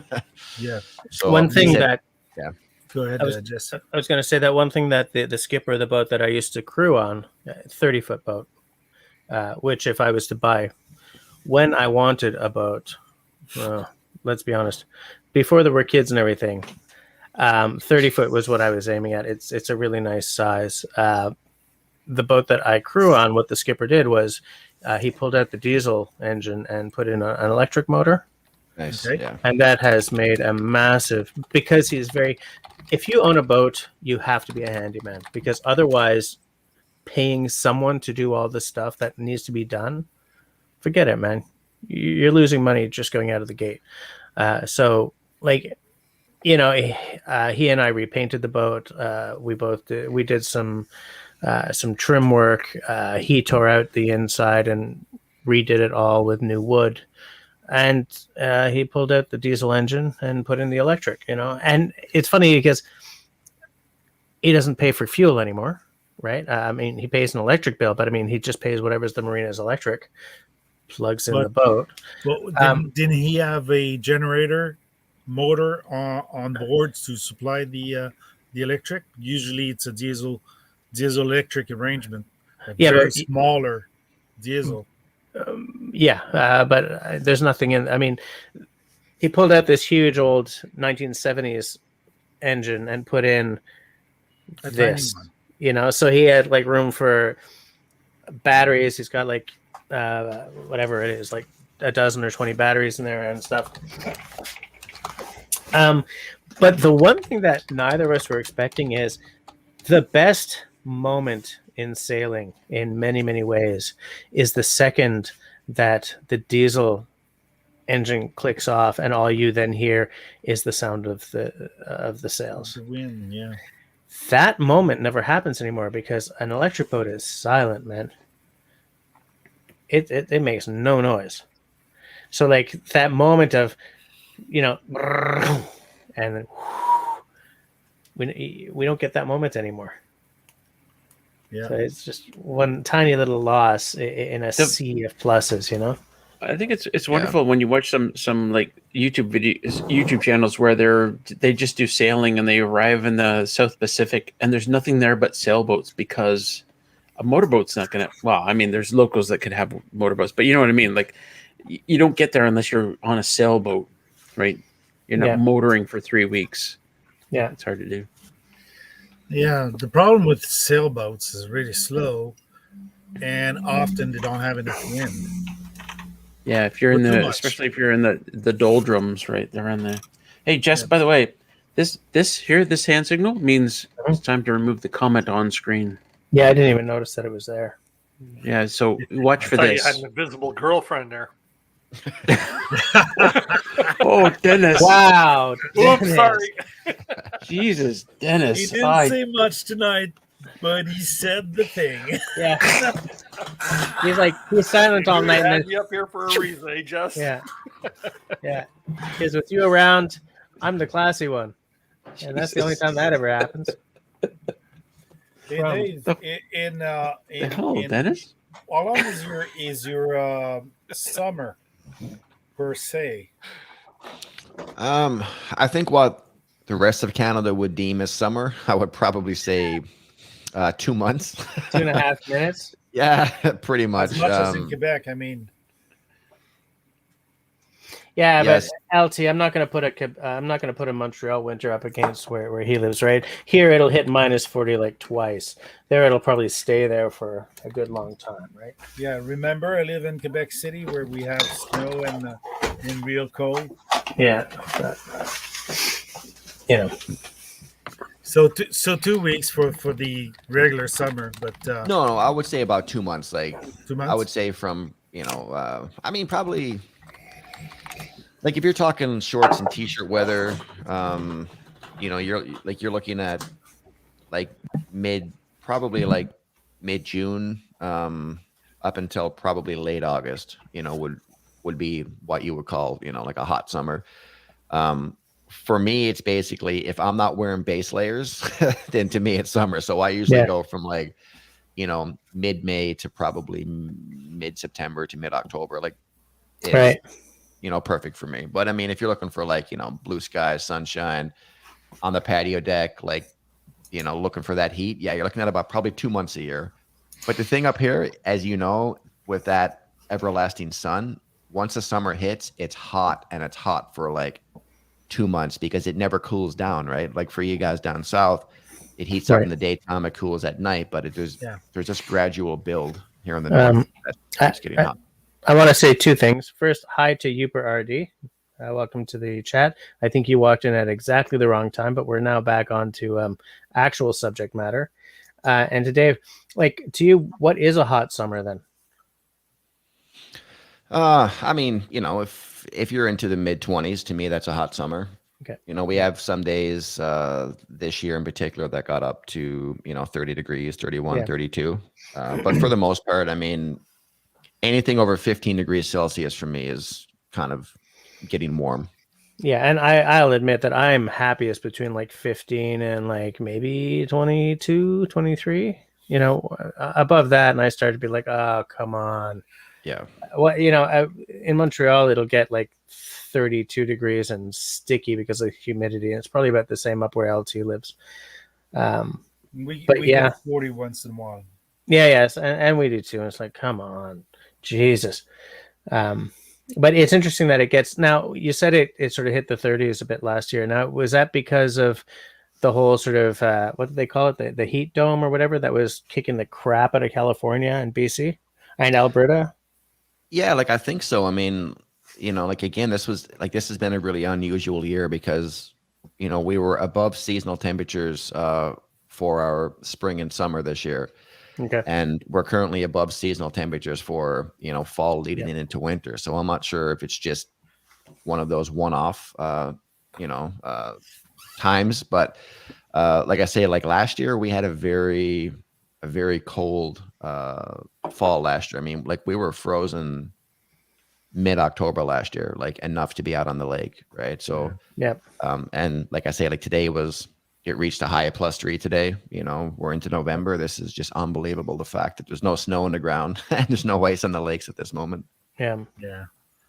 No winter vortex yet. No. But I know once it hits, it's going to hit hard and it's going to be fast and furious. And it's going to go from like just, what we're experiencing now to probably 3 feet of ice in about 2 weeks is what I'm hoping for. Yeah. It's winter never fails to show up. It may be late, but it'll show up. Yeah, absolutely. Yeah, it's gonna be cool to see what it's gonna be cool. It'll be interesting to see what this year is like.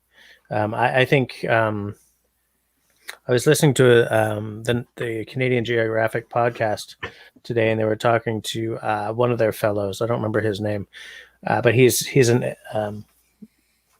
is it Glasgow or Edinburgh where the summit's going on? Glasgow. He's in Glasgow right now, and he was saying something that really rung true for me because I mean, where he lives in Banff, and he said that last summer, with the fires and the extreme heat, people didn't feel that they could go outside without damaging their lungs and stuff.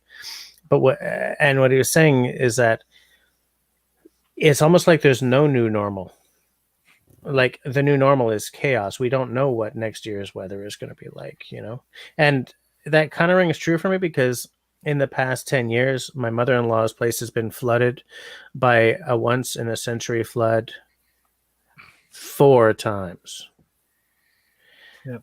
So I don't know what the hell's coming. And nobody really does anymore. And so like I'm hoping to hell, Dave, that you get a big ass dump of snow and you've got a good winter because it's good for your videos, but I mean it's also good for making sure that damned pine beetle doesn't destroy all the forests in northern BC or Alberta. It's also good for making sure that the elm version of the damn thing doesn't take them out. It's the ash borer, like a good, strong, cold as hell winter is the bulwark against all this crap, he said, and then decided to move on. The sun is driving most of the weather change. And I mean, the sun is the biggest furnace that you can put against Earth. Eventually, it's going to eat Earth together. So yeah, but that's in like another 4 billion years, dude. Well, yeah, but I mean, the sun is active and is evolving. So, I mean, it's nothing we can do. Weather is going to change. I just want to say good night to Chris's Clever Craft. Everyone say good night. He's off to watch a movie with the wife. Good night. I don't know what time it is where Chris is, but 23:10 for us. So say around here. Around here, that would be a late time to start watching a movie. Yeah, got to go to bed because I work tomorrow. Yeah, me too. But yeah, so Dave, I'm hoping that you get a nice big dump of snow pretty soon. Oh yeah. Yeah, I'm really hoping so too, and I hope a lot of these restrictions lift, so we can kind of get back to the way that things were, without really getting too into detail about it. I've been working on on some plans to probably expand out into some potential tourism, maybe here in the north. Kind of leverage my channel and the experiences that we have, and maybe open that up for a select group of individuals if that's what they're into. And have those opportunities to get out on the lake. Do some of that cold weather camping during -20, -30, -40. But with the NWT borders closed right now and tourism is just nipped off, it's just like I feel like I kind of want to shift into something along those lines, right? Yeah. Eventually, you'll be reopening, and hopefully, you're going to be able to start where you want to start. So, Yeah. I mean, yeah, it I'm can't last hoping for for the it. next 20 years. That's one thing for sure. Well, at one point, this COVID thing is going to be endemic rather than pandemic, and then It's already endemic. I mean, it's it's been here long be enough.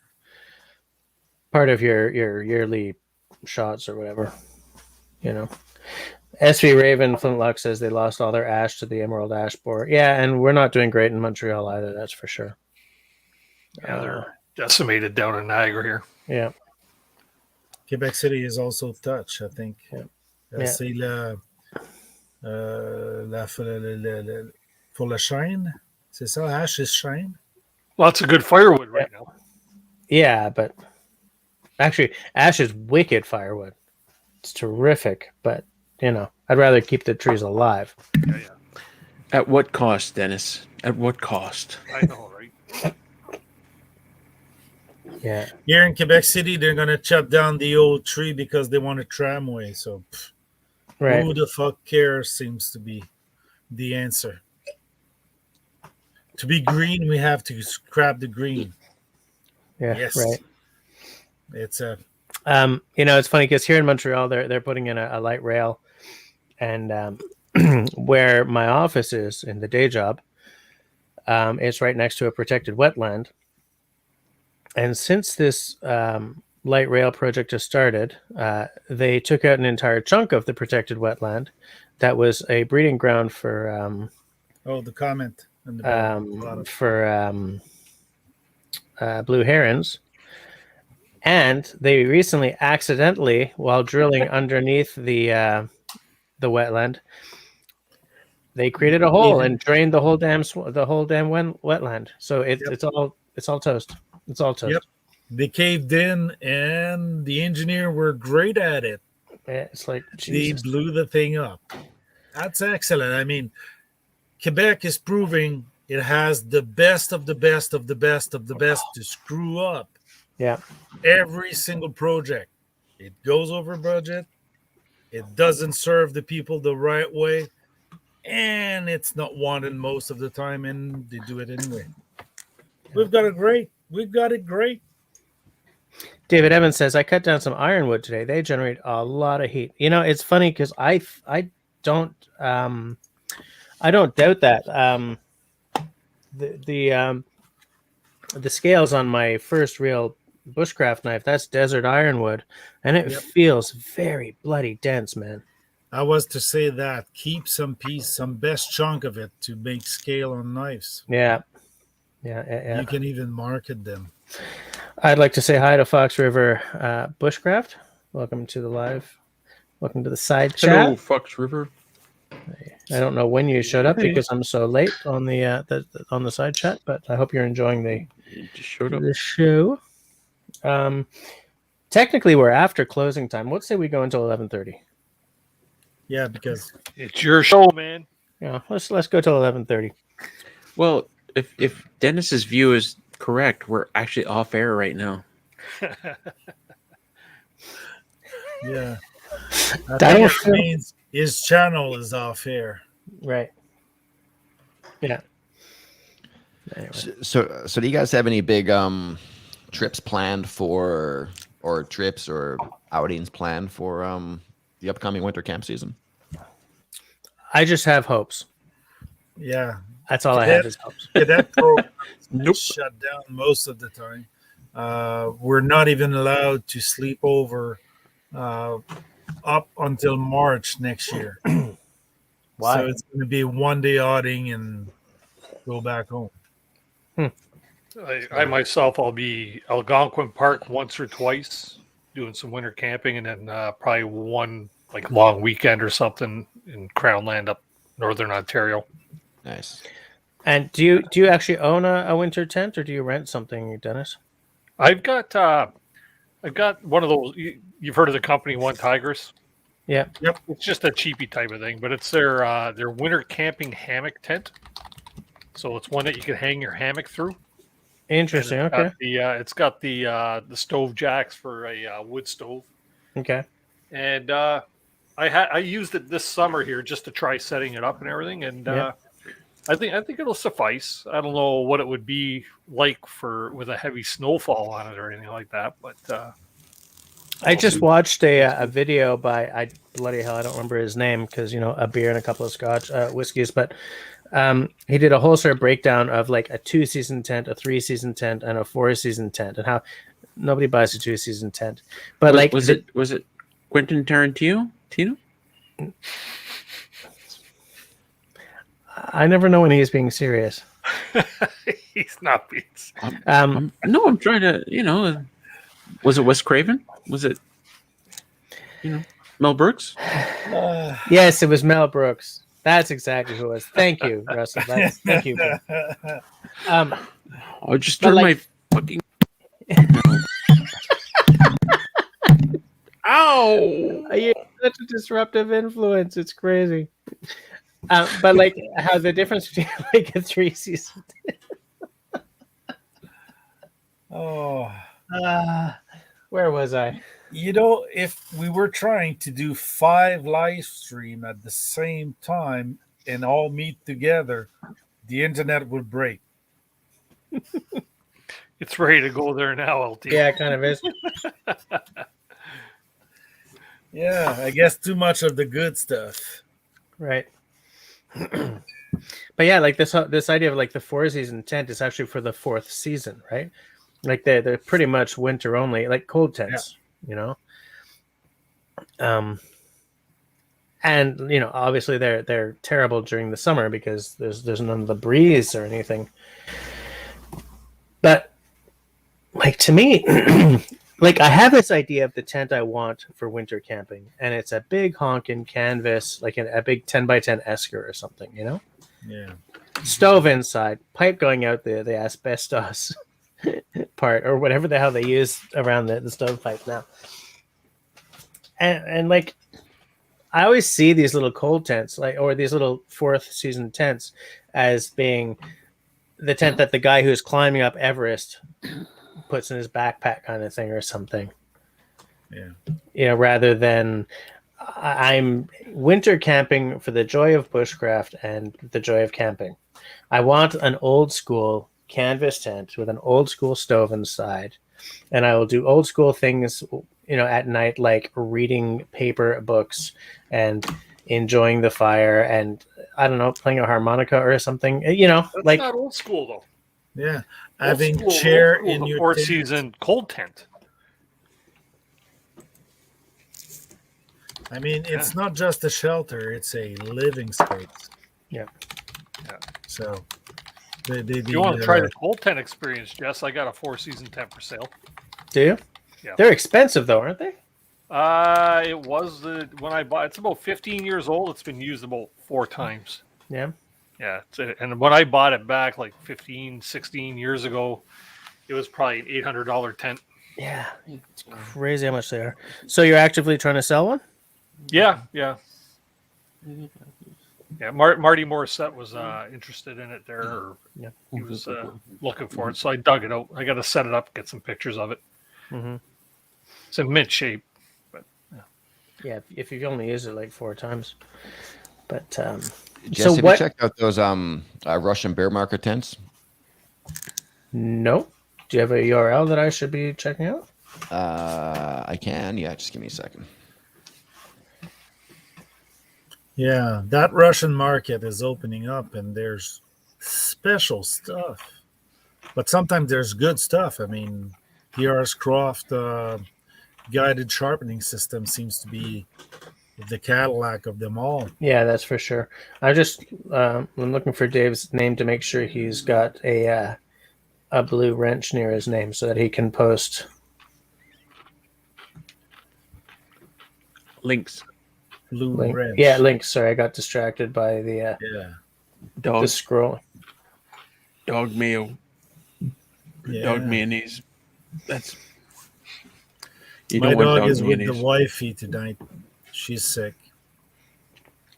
Sick? Yeah. The wifey or the dog? No, the wifey is sick. Yeah, gastro. Nice. Yeah, brought back from the long-term, the privately owned long-term care house. Hmm. 8 of them yesterday's were sick. So everybody's going to be sick. Yeah. But they were lucky. No COVID in there. So Where the hell is David's name in my damn side chat? I haven't seen it very very often. He didn't. Just get him to type hi in the chat. Yeah, I'll just type. On the live feed. I just sent it to the private chat there. Oh, okay. All right.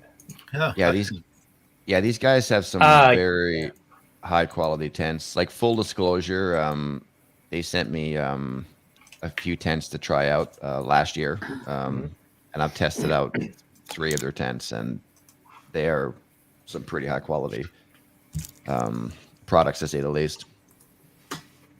And they range, like you can go from like a 2-man tent all the way up to like an 8-man tent, but I think you can get into like a 2-man hot tent for just under $1,000. Yeah. Their geodesic dome. Yeah. Cool. Oops. Yeah. Very, very cool. That's how you had to get is a nice hot or a wood stove. Hot tent. Yeah. One of the portable jobs. Yeah. Universal tents. Yeah, they're very easy to set up. They have like the entire pole system is like built into the tent. But what are So they it's- made out of, Dave? I would have to go back and look. I mean, I remember doing my research at the time, but it was like 7 or 8 months ago. But they're it's all like high quality material. Anyways, it's like fire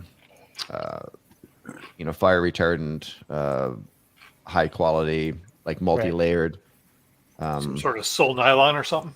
Yeah, it's like, and it's a double wall tent, right? So you have your outer tent, and then there's a gap between the inner wall of the tent. So you kind of create this little Right. yeah, it's very Right. impressive. Huh. Interesting. Maybe I'll give them another. $999. Yeah. But if you enter code up north of 60, you save 10% on the. Wow, Sorry, let me just order one right now then. had to So throw now that I know shameless your plug style. in there. Yeah. But, 60. Yeah. But like what they've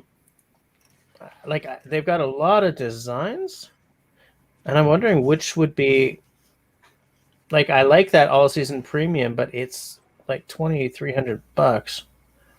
Yeah, the bigger tents are very heavy and they're quite awkward to transport.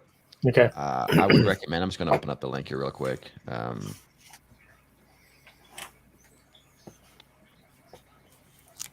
So I have the Sputnik 3, which is a 1 to 3 person tent. Yeah. That's a perfect tent for one person with gear, a sleeping cot, and a wood stove. That's more than enough room. Yeah. Okay. And I also have the up to tent, which is perfect for 2 adults, large wood stove, 2 sleeping cots, folding chair, porta potty, and your camping gear. And I also have the all season premium outfitter tent, which is the 8-person tent. This thing is a huge tent. It's quite heavy. It's awkward to transport. Right. If you're doing truck camping where like you have a trailer and you can put all of your gear on the back of a trailer, it would make sense. But the bag that tent came in is 8 feet long. Wow. Oh, Yeah. Yeah. Holy so crap! It's huge. Yeah. I just want to take a minute to say thanks to the people who are, dropping change in the corner there. Thanks, guys. You guys are funding my tent purchase. Or your But- tank purpose? Yeah, that's it. Like that one? I didn't Those know if guys are y'all awesome. even made a tent. I don't want to look at that, do I? They're my favorite outdoor apparel company, but I don't know if I really want to see the tent and start dreaming about this tent and then find out it's like $6,000 or something. Which one? David Evans is asking an interesting question. That depends, right? With super stickers, you get to put a picture Never. up, but super chat means you get to actually ask a question or make a Never- statement. Never do super stickers. Always do super chat. Russell doesn't You have like a the super message. stickers. You have a message. Display that message. I mean, the super stickers are stupid. It's like a chicken going, or it's like, what? Tell us how you really The feel, message- Russell. Hey, Dave, I'm looking Well, at this tent. Eh? It reminds me my- almost like a double fishing tent, eh? Like an ice Hold fishing on, tent. hold on. Just ask me how I really feel. So have we got 5 minutes? Oh, I tell you what. Well, we got 3 minutes, but I mean, okay. First of all, I'm on this weird live stream every Tuesday night. It just kind of grates against my skull. You know how you have a grater and you're like pulling your potato across it or your cheese, and you're like, this is my soul on this live stream every Tuesday night.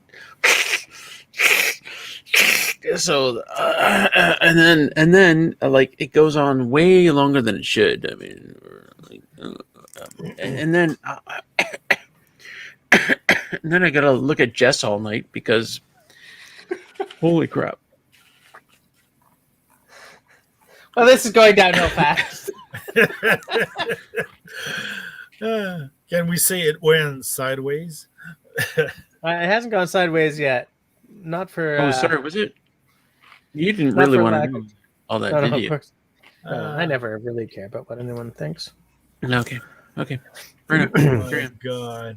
Do that. I- Just retract everything I just said, and you. Yeah, absolutely. Dave, when they sent you these tents, did they send you like the stoves over and over again too, or just the tent? Yeah. No, I have a stove for each tent. Where do you get the storage space for all this? You can sell that. You can sell I'm that, right, Dave? surprised. No, I mean I've actually kept it all because I'm not going to talk too much about it right now. Maybe we can talk offline, but I have a plan with all of this equipment. I'm going to set everything up on one location on an island, and I have multiple hot tent sites, I guess. Nice. But yes, yeah. So they sent out the tent and the stove, I guess, for each For one. each one? Wow. Wow. Yeah. It's high quality equipment. It kind of takes away from the traditional feel. Like Mm-hmm. I'm a little bit biased towards, like the, traditional canvas tent with the wood Yep. stove. But for like a quick pop-up shelter, I don't think anything beats it for a quick pop-up shelter. It's heavy. It's not something you're going to pack in, but neither is a canvas tent, like the traditional canvas tent. Yeah. It literally took myself and Vivian, I would say, less than 20 minutes with the tent wood stove Wow, set up. nice. Yeah. And it takes us Nice. like 2 hours to set up our canvas tent. Yeah, of course. Well, yours is pretty big though. I just want to say good night to you, RD. Have a good one. Thanks for stopping by. Yeah, I had a question and then it disappeared. It's too bad. Because these tents look like a much more modern. And are they actually Russian? Yeah, absolutely. Like the instructions literally were written in Russian, and the English version of the instructions were like broken English, like kind of like what you would expect like a translation in a Russian movie to be. Right. Yeah, I get it. Google Translate. Yeah, that's probably what it is. And how's the airflow? Like, because I see they've got, it looks like a little window up top for airflow next to where the pipe comes out. Yeah, there's multiple little air flaps in the tent, and you can Velcro in like it comes with like a mosquito netting, Hmm. or this like clear plastic that doesn't crack at cold weather that you can put in kind of as a window. And there's these little aluminum rods that seat at the bottom of each window. So if you want to Yeah. open up the window, you kind of kick up this little rod as a kickstand, and it keeps the window cracked for you. Oh, And you're saying that Sputnik 3 is good for 1 to 3 people, just because by the image I'm looking at, it looks really small and Yeah. yet kind of compelling anyway. I would say one person with a sleeping cot and a wood stove. Okay. That's it. If you're doing like 3-season camping, and if you're not taking a wood stove, easily 2 people. With Right. 2 cots, if you're using sleeping mats, you can easily line 3 along the floor. But Right. if you wanted to go out and do some hot tenting, I mean, you can buy one of their sleeping cots and a wood stove, and there's more than enough room in there for it. Yeah. Okay. All right. So we're after 11:30, and we said we'd go until 11:30. So I guess we're gonna shut her down here now. It looks like some people are headed out. SV Raven Flintlock is heading off to care for his COVID infected family, which sounds horrifying to be straight with you. But good luck with that. Have a good night. You're really going to stop this with 17 people watching? You think I should go a little longer? Am I questioning myself now? 17. Okay, if we hit 14 people, I'm shutting it down. Okay, we can keep it at 17. I'll seriously bail out though. All right. For Dave, I just subscribed to your channel. I didn't. You know are your not channel going to be before, so- sorry. Cool. I appreciate that. Thank you. So good night, guys. All right. Good night, LT. Been fun Good again. night, LT. So next time you need me for knives, call me up. Yeah, we didn't even really talk. We did Yeah, talk a you little didn't bit. show about up your knives. knife. You just scoot away again from the camera. Oh my yeah. God, we spent like Take 45 care, minutes LT. talking about knives. Yeah, and yet I didn't. All LT is Out of the air. right. Have a good one. Have a nice one. Good night. Good night. Good night. Good night. What's so funny, man? What's so funny? You know what I find interesting? Please tell us. You know how Groman makes big news, makes a big story about how they went to like northern trappers to design this knife.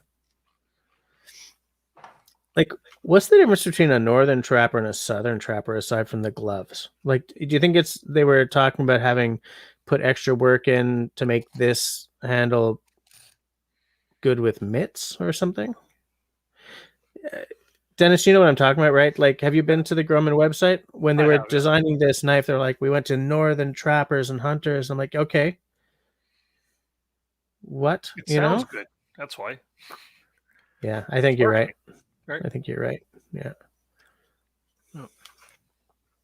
Yeah, I think the only function would really just be an oversized handle that could accommodate gloves. But Gloves. most of the trappers that I see up here in the north, they take their gloves off, Mhm. and they skin or fillet fish. Right. Stick the knife in the snow, put your hands in the snow, and wash it off. Right. Yeah, And to that's sort it. of, absolutely. Grace, what are you doing? Thank you. I'm going to be buying a tent by the end of tonight at this rate. Yeah, it's funny. One knife that I've had I've been jonesing after for a long time is the Hella Tamagami. And what they did was they designed it. Are you familiar with that one, Dave? No, I haven't heard of that knife. No. Okay. One of the selling features of this knife for like a northern country like Canada or Scandinavia, like any of those Scandinavian countries, is that it's a full tang knife, but it's what they call a half tang. So on the back, the metal comes all the way out, but on the underside, the tang is actually quite a bit more narrow than the scale. So you don't get metal here, so that when you take off your gloves, you're not holding cold metal with your fingers. And I would love to know if there's actually any benefit to that, or if it's just straight up marketing mumbo jumbo. I also just want the knife because I've been, hot for one for like 5 years. But like, I wonder if that really makes a difference or not. Well, I can confirm that any bear skin on cold metal, and like, I'm not going to go to the extreme of -40, but let's say even if it's like -25 to -30, Yeah. you will definitely burn your skin by touching metal. Absolutely, 100%. Yeah, I get that. I mean, you get that even in Montreal in like Yeah. February. So there may be some function to that where they try to make the scales slightly oversized, so there's not as much skin touching that metal thing. Yeah, and I'm assuming that people, in Norway would understand how winter happens, right? But yeah, I definitely want to try that one day. I want to get one of those knives, but like, it has gone up like $80 since I first decided, I really want one. Maybe the money will be better one day. It's just, this stuff just keeps getting more expensive, and I just keep having children. Yeah, nothing ever seems to get cheaper.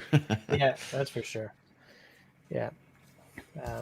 Yeah, I'm not sure about them knives, though, Jess. Really? Have you ever held one? Not yet. I'm purely going on what I've seen online and sort of like through a window or a display case. Yeah. I'm very, very sensitive to handle size, though. Like if something's got a really big, beefy handle, sometimes I have a hard time really getting the comfort happening. I should get you to check out my my triple X knife. You've had him on yours. Huh? You can't. Did you say you can't use it? Can't use it. The handle's too small for me. Too small. Interesting. In that case, you would absolutely not like this Groman. No way. I like a relatively small handle. I just too beefy gets too big pretty fast for me. Yeah. I need a beefier one because I got the bad finger here, the one I can't bend anymore. Oh, okay. So I need something that I can grip around. Yeah.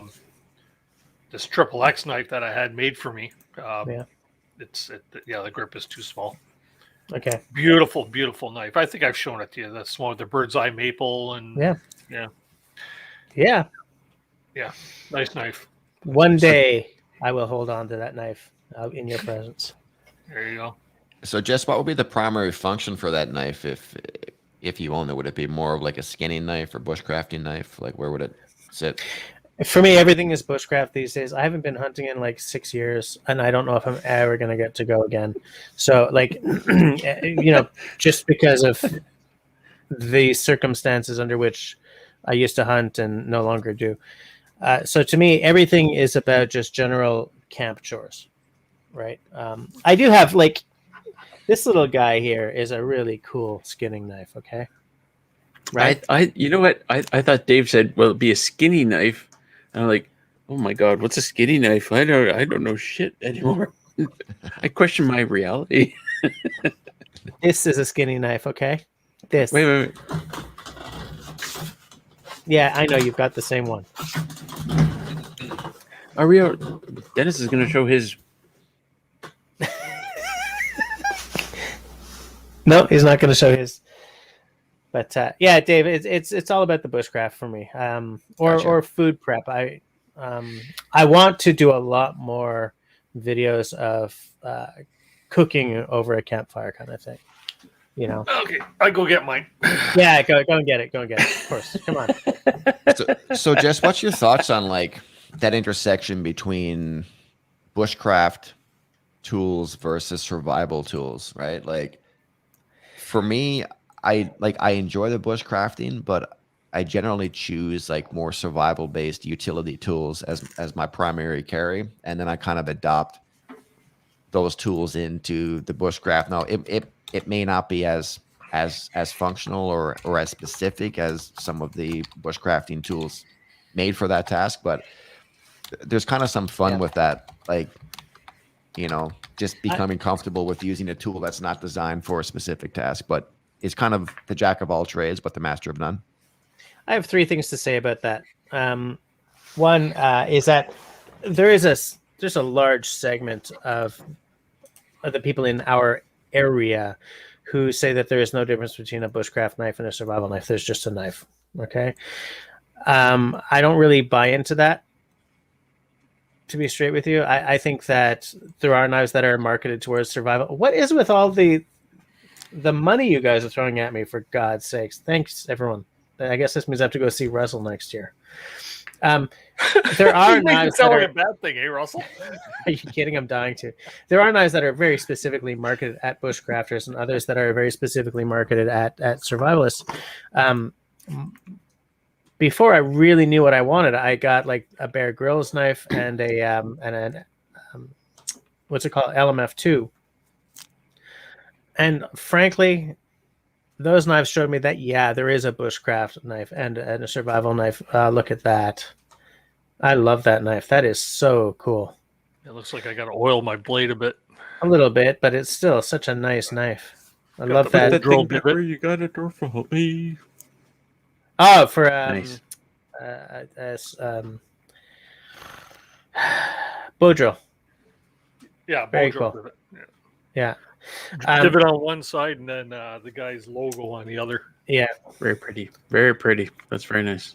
Yeah, absolutely. Very cool. Dave, I just want to say, like, this knife, right? This is the Falkneven F1.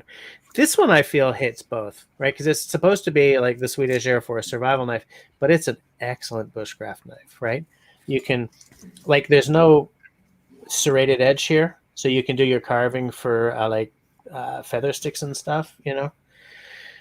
I think Dennis, did that come out of the knife you were just showing us? Yeah, it's the matching ferro rod. oh, matching. nice.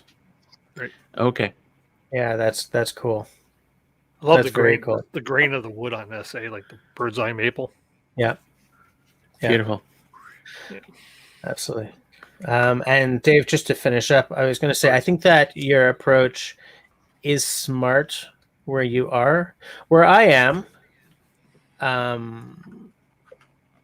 if I get lost or something in the woods and I've got all my bushcraft gear and stuff, I can still essentially survive. But at the end of the day, if I walk far enough, I'm going to meet a road or a person or a house. Where you are, I would probably buy very utilitarian gear that I just know is going to work. Yeah, it's not going to have a curly maple handle or a curly birch handle, both of which I love, but I feel that where you spend your bush time is way more high octane than where I do. Like, if you get lost up in the territories or in the Yukon or something, I feel that the stakes are higher than if I get lost, 2 hours outside of Montreal or 5 hours outside of Montreal. Mm-hmm. Yeah. So I feel that, like, a lot of your gear looks a lot more working gear, kind of. You've got the Fisker's axe, you got it's like this utilitarian stuff that fits your videos and fits where you live and where you're doing your stuff. Whereas I'm just hitting the woods because I like it, right? If I wanted to, I would never see a forest because I live in a very urban environment in a part of Canada in which the forest is in epic retreat. Right. So, like, yeah, I'm spending extra money on fancy handles and stuff because this is all. It's all. I don't know. Is it fantasy for those of us who live in the city and hit the woods to sort of reset our heads? Real life, or Is this fantasy? But you know what I'm saying? Like, it's not as serious for someone in my position as it is for someone in yours. Yeah, like, to me, like, I mean, I appreciate, like, all the bushcraft tools. I mean, like, I think they're like a work of art, and I appreciate like the fit and finish. But I guess, when it just, like, for me, like, I just find that interesting because there is that intersection, like you mentioned, between the bushcraft and a survival based community. And I think that the more niched in you get into an activity, the more specific the tool requirements, Yeah. you know, and to me, like there were some beautiful pieces of art that are available for creating that type of bushcraft, right? But Absolutely. on the other end of it, I think like, you know, like I'm an SE fanboy, right? Like I love the SE knives, right? They're just, that's all I've ever used. I have a Mora knife. I think I might have paid like $30 for it, and that's like my quote unquote bushcraft knife. Like that's the sharpest, most precision tool that I have in my backpack. It's lightweight, you know, it's in a blue plastic, or in a green plastic sheath with a black and green handle. But my SE5 on my hip has been kind of my go-to knife. Like I can, it's a crowbar. Yeah, like I can use that as a throwing knife. I'm actually quite accurate with it. I have some videos up on Instagram where I'm like throwing that thing into a tree. And I use it for all types of work. It's not really great at anything, but it seems to show up, you know. But at the same time, like I feel like sometimes I'm kind of missing out because I'm so stuck in that survival mode sometimes, where I'm like, you know what, maybe I could buy another tool that may be more suitable for what I'm using it for, and I don't need a crowbar on my hip at all times, you know. Well, it's funny because like I've said before that my comfort zone is a 4-inch blade, because I do carry a saw and an axe with me. Dennis, that beautiful knife, what length is that blade? Is that a 3 or a 4? 4.5. 4.5. Okay. Yeah. I feel that like with the longer blades, like a 5-inch and stuff, your batoning options become much wider, which I absolutely acknowledge. But because I always have an axe, I don't feel that it's that big a deal. I think 4.5, like Dennis's knife, that's a good length as well, you know. But I don't know, like to a certain extent, we're just marketed too differently, right? Like the marketing of these knife companies have decided that, you know, these are what survival knives are, and these are what bushcraft knives are. I mean, originally, what the hell's a bushcraft knife? You know what I'm saying? Until like you got Ray Mears and the Woodlore and all this stuff, everyone had, you know, a buck knife or an old machete, their grandpa's machete. Not machete. Yeah, what's the word for the knife that went on the end of the fusil, the gun? Oh, the bayonet. Yeah, you know what I'm saying? Like at one point, people were walking into the woods with a red, you know, plaid flannel, an old bayonet, an old axe, and loving the time that they were having out there, right? And it's like nowadays, this knife is a survival knife because it's got a serrated edge near the handle. This is a bushcraft knife because it's got a fancy wood thing on it. And like something like Dennis just showed that has the divot for the bow drill. Is that like a half and half knife? Right? Very few people do bow drill for fun, right? I mean, so is that like a half bushcraft, half survival knife? Mine was a custom knife, so I had to put on just because I could. Yeah. Okay. But like survive, a free option, right? Right. Survive knives. They have an option to put a divot in there, and they're supposed to be straight up. They're super steel survival knives. You know, Dave, this is a question that I've spent a lot of brain power on because I spent a number of years in marketing, to be straight with you. So I understand that to a certain extent. We're all just being marketed too differently. But we're in the post-marketing segment of that timeline in which there are survival-oriented knives with features that make them really good for, say, cutting out of a crashed helicopter with, or whatever, that like my Woodlore clone is not going to be able to do. Right. Yeah. You know, but in all fairness, you know, my SE5 that I carry, it does not have a 90-degree spine on the knife, and it irritates me because I have to use my pocket knife, my EDC, as my as my scraper for my fire steel in my videos. That's I did one. not know that about the Yeah. SC5. So there are some, aftermarket mods you can do where you can, grind down the back. There's some instructions on YouTube of how to do that. But Okay. yeah, that's one thing about that knife that I absolutely hate. Oh yeah. First thing I would do off the bat is take a file to the spine.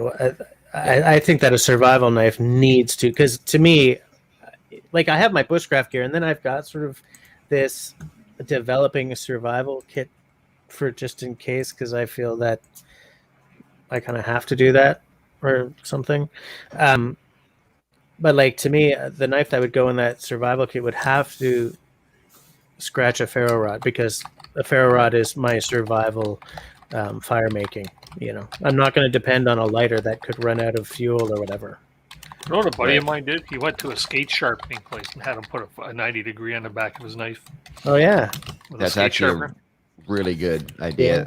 Yeah. The problem is That's with brilliant. the SCs, they come with this like Cerakote that's like their own proprietary coating on the blade, right? So you have to like take off, and it's of course a carbon steel, right? So if it's exposed, it oxidizes pretty quickly.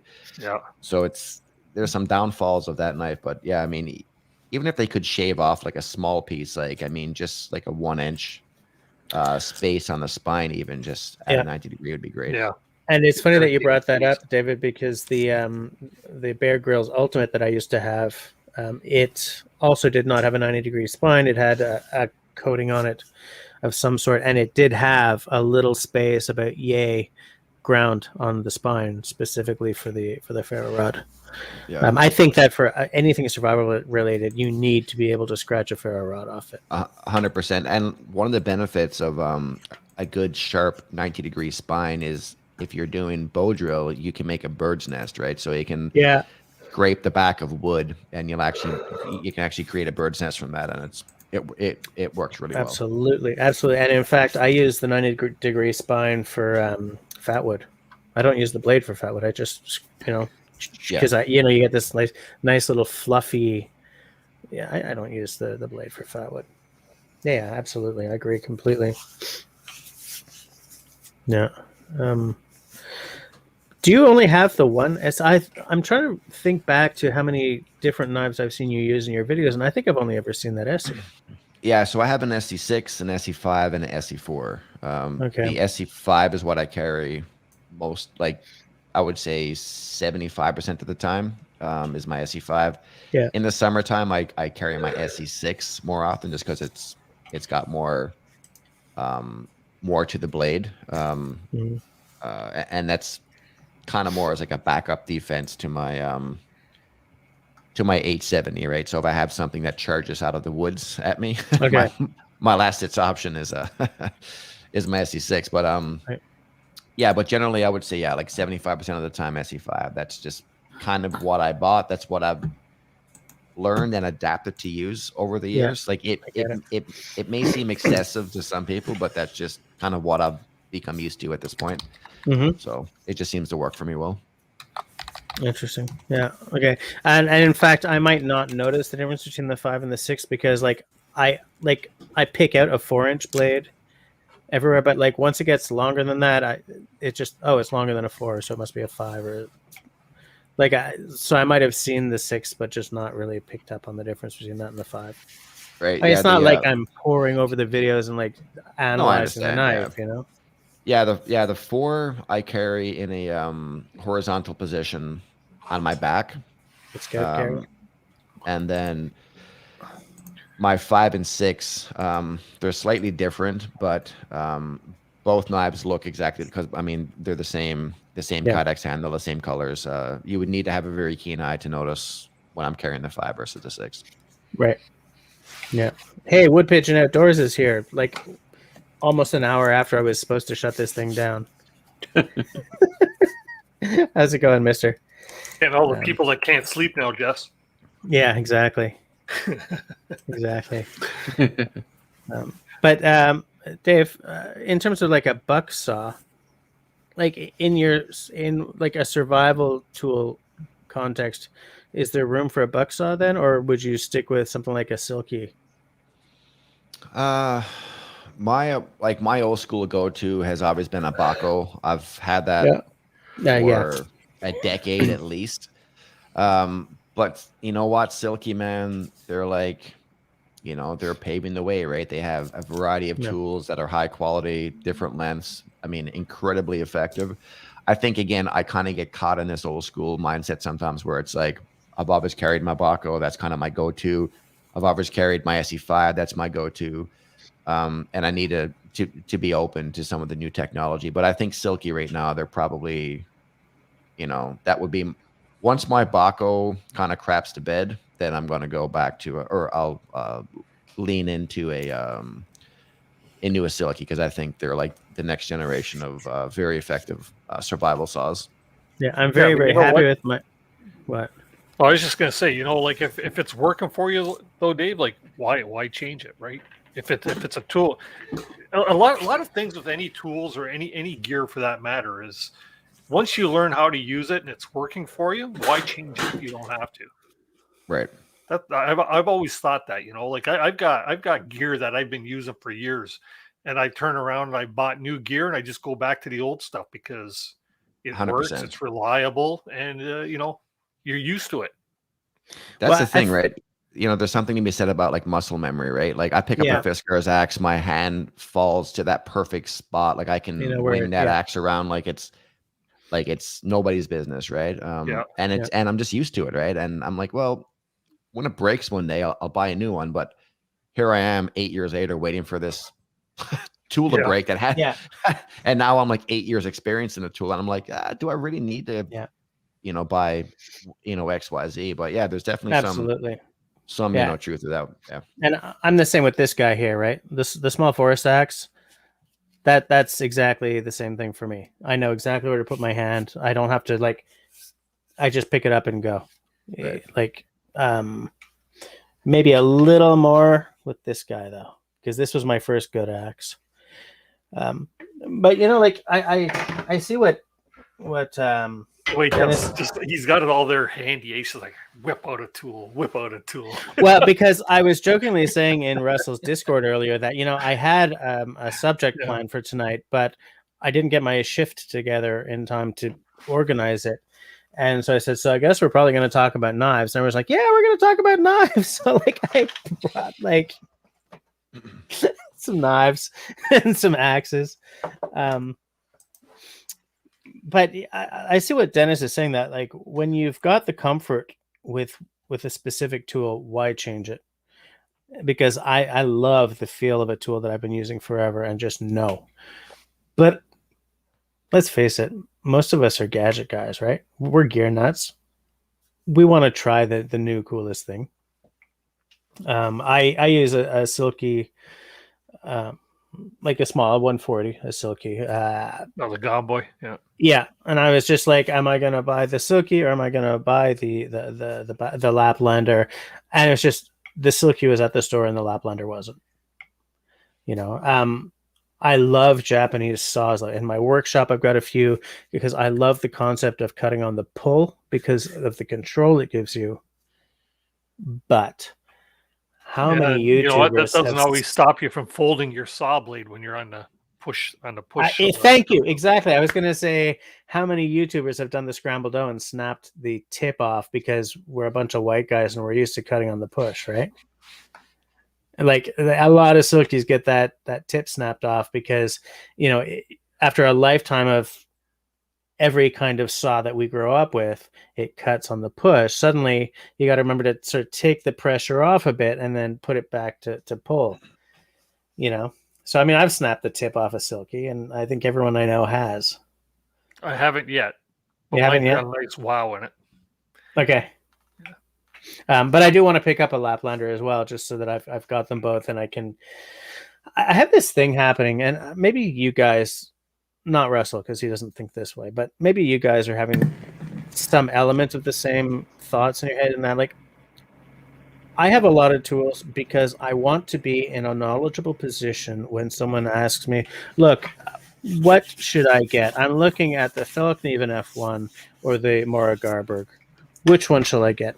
Now that I've been using both of them for a long time, I can say, okay, there is a right answer for you, but it may not be the same answer as I would give. So what are you going to do with your knife, kind of thing, you know? And so to me, I would like to have the baco so that when the conversation about folding knives comes up, I know what I'm talking about. Right now, I don't. I don't know anything about the baco Laplander except that it's a very popular, more classical choice than the Silky, you know?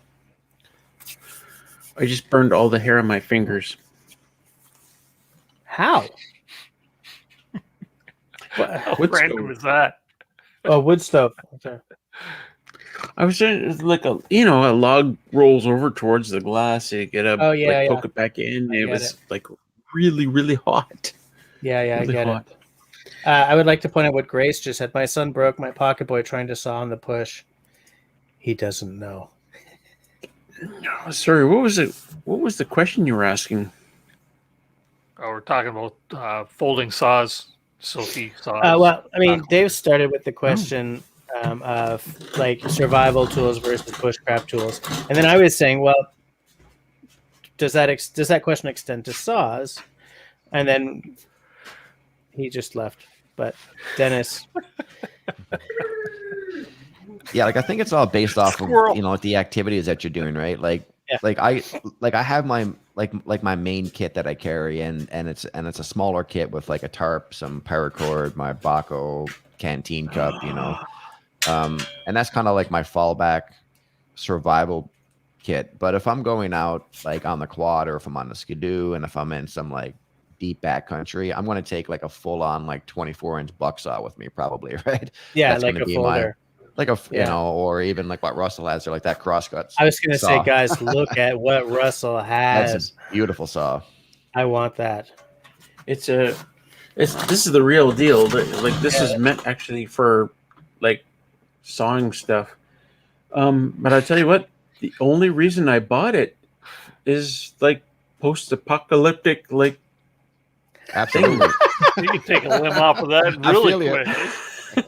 I was like, if I'm gonna saw anything, I don't need to use my chainsaw. But if the world ever came to an end, there was no more gas. Wow. I need this, right? I love that.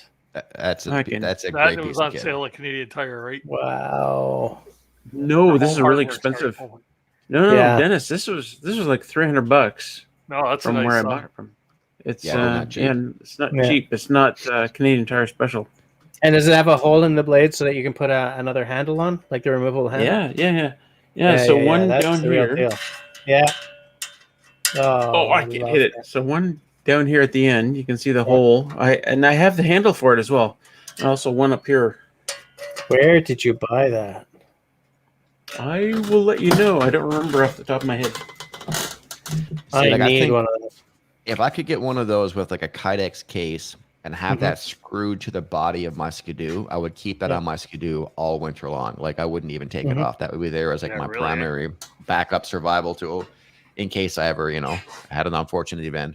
Like some people have the rifle case stuck on their on their little four-wheelers, right? Yeah. The big plastic rifle case that. Yeah, and just keep it there the entire season. Take it off every couple of weeks, spray it down with some oil so it doesn't rust, and keep it on your skidoo. Absolutely. Yeah. Yeah, that's why I didn't touch it. It's got oil on it. Yeah. Yeah, that's a I love nice. But hey, guys, I said that if we ever went under 14 people, I would shut her down, and we're at 13, and I do have to work in the morning, as I'm sure certain other people here do. I've got to hunt in the morning.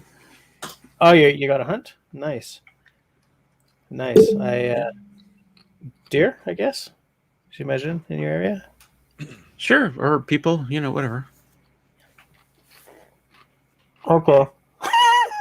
All right. So yeah, I hope to see everyone next week. It may be a little late next week. There's another school meeting, but I'm going to try to be on time. So between now and then, everybody, please stay safe, stay healthy, and be kind to one another.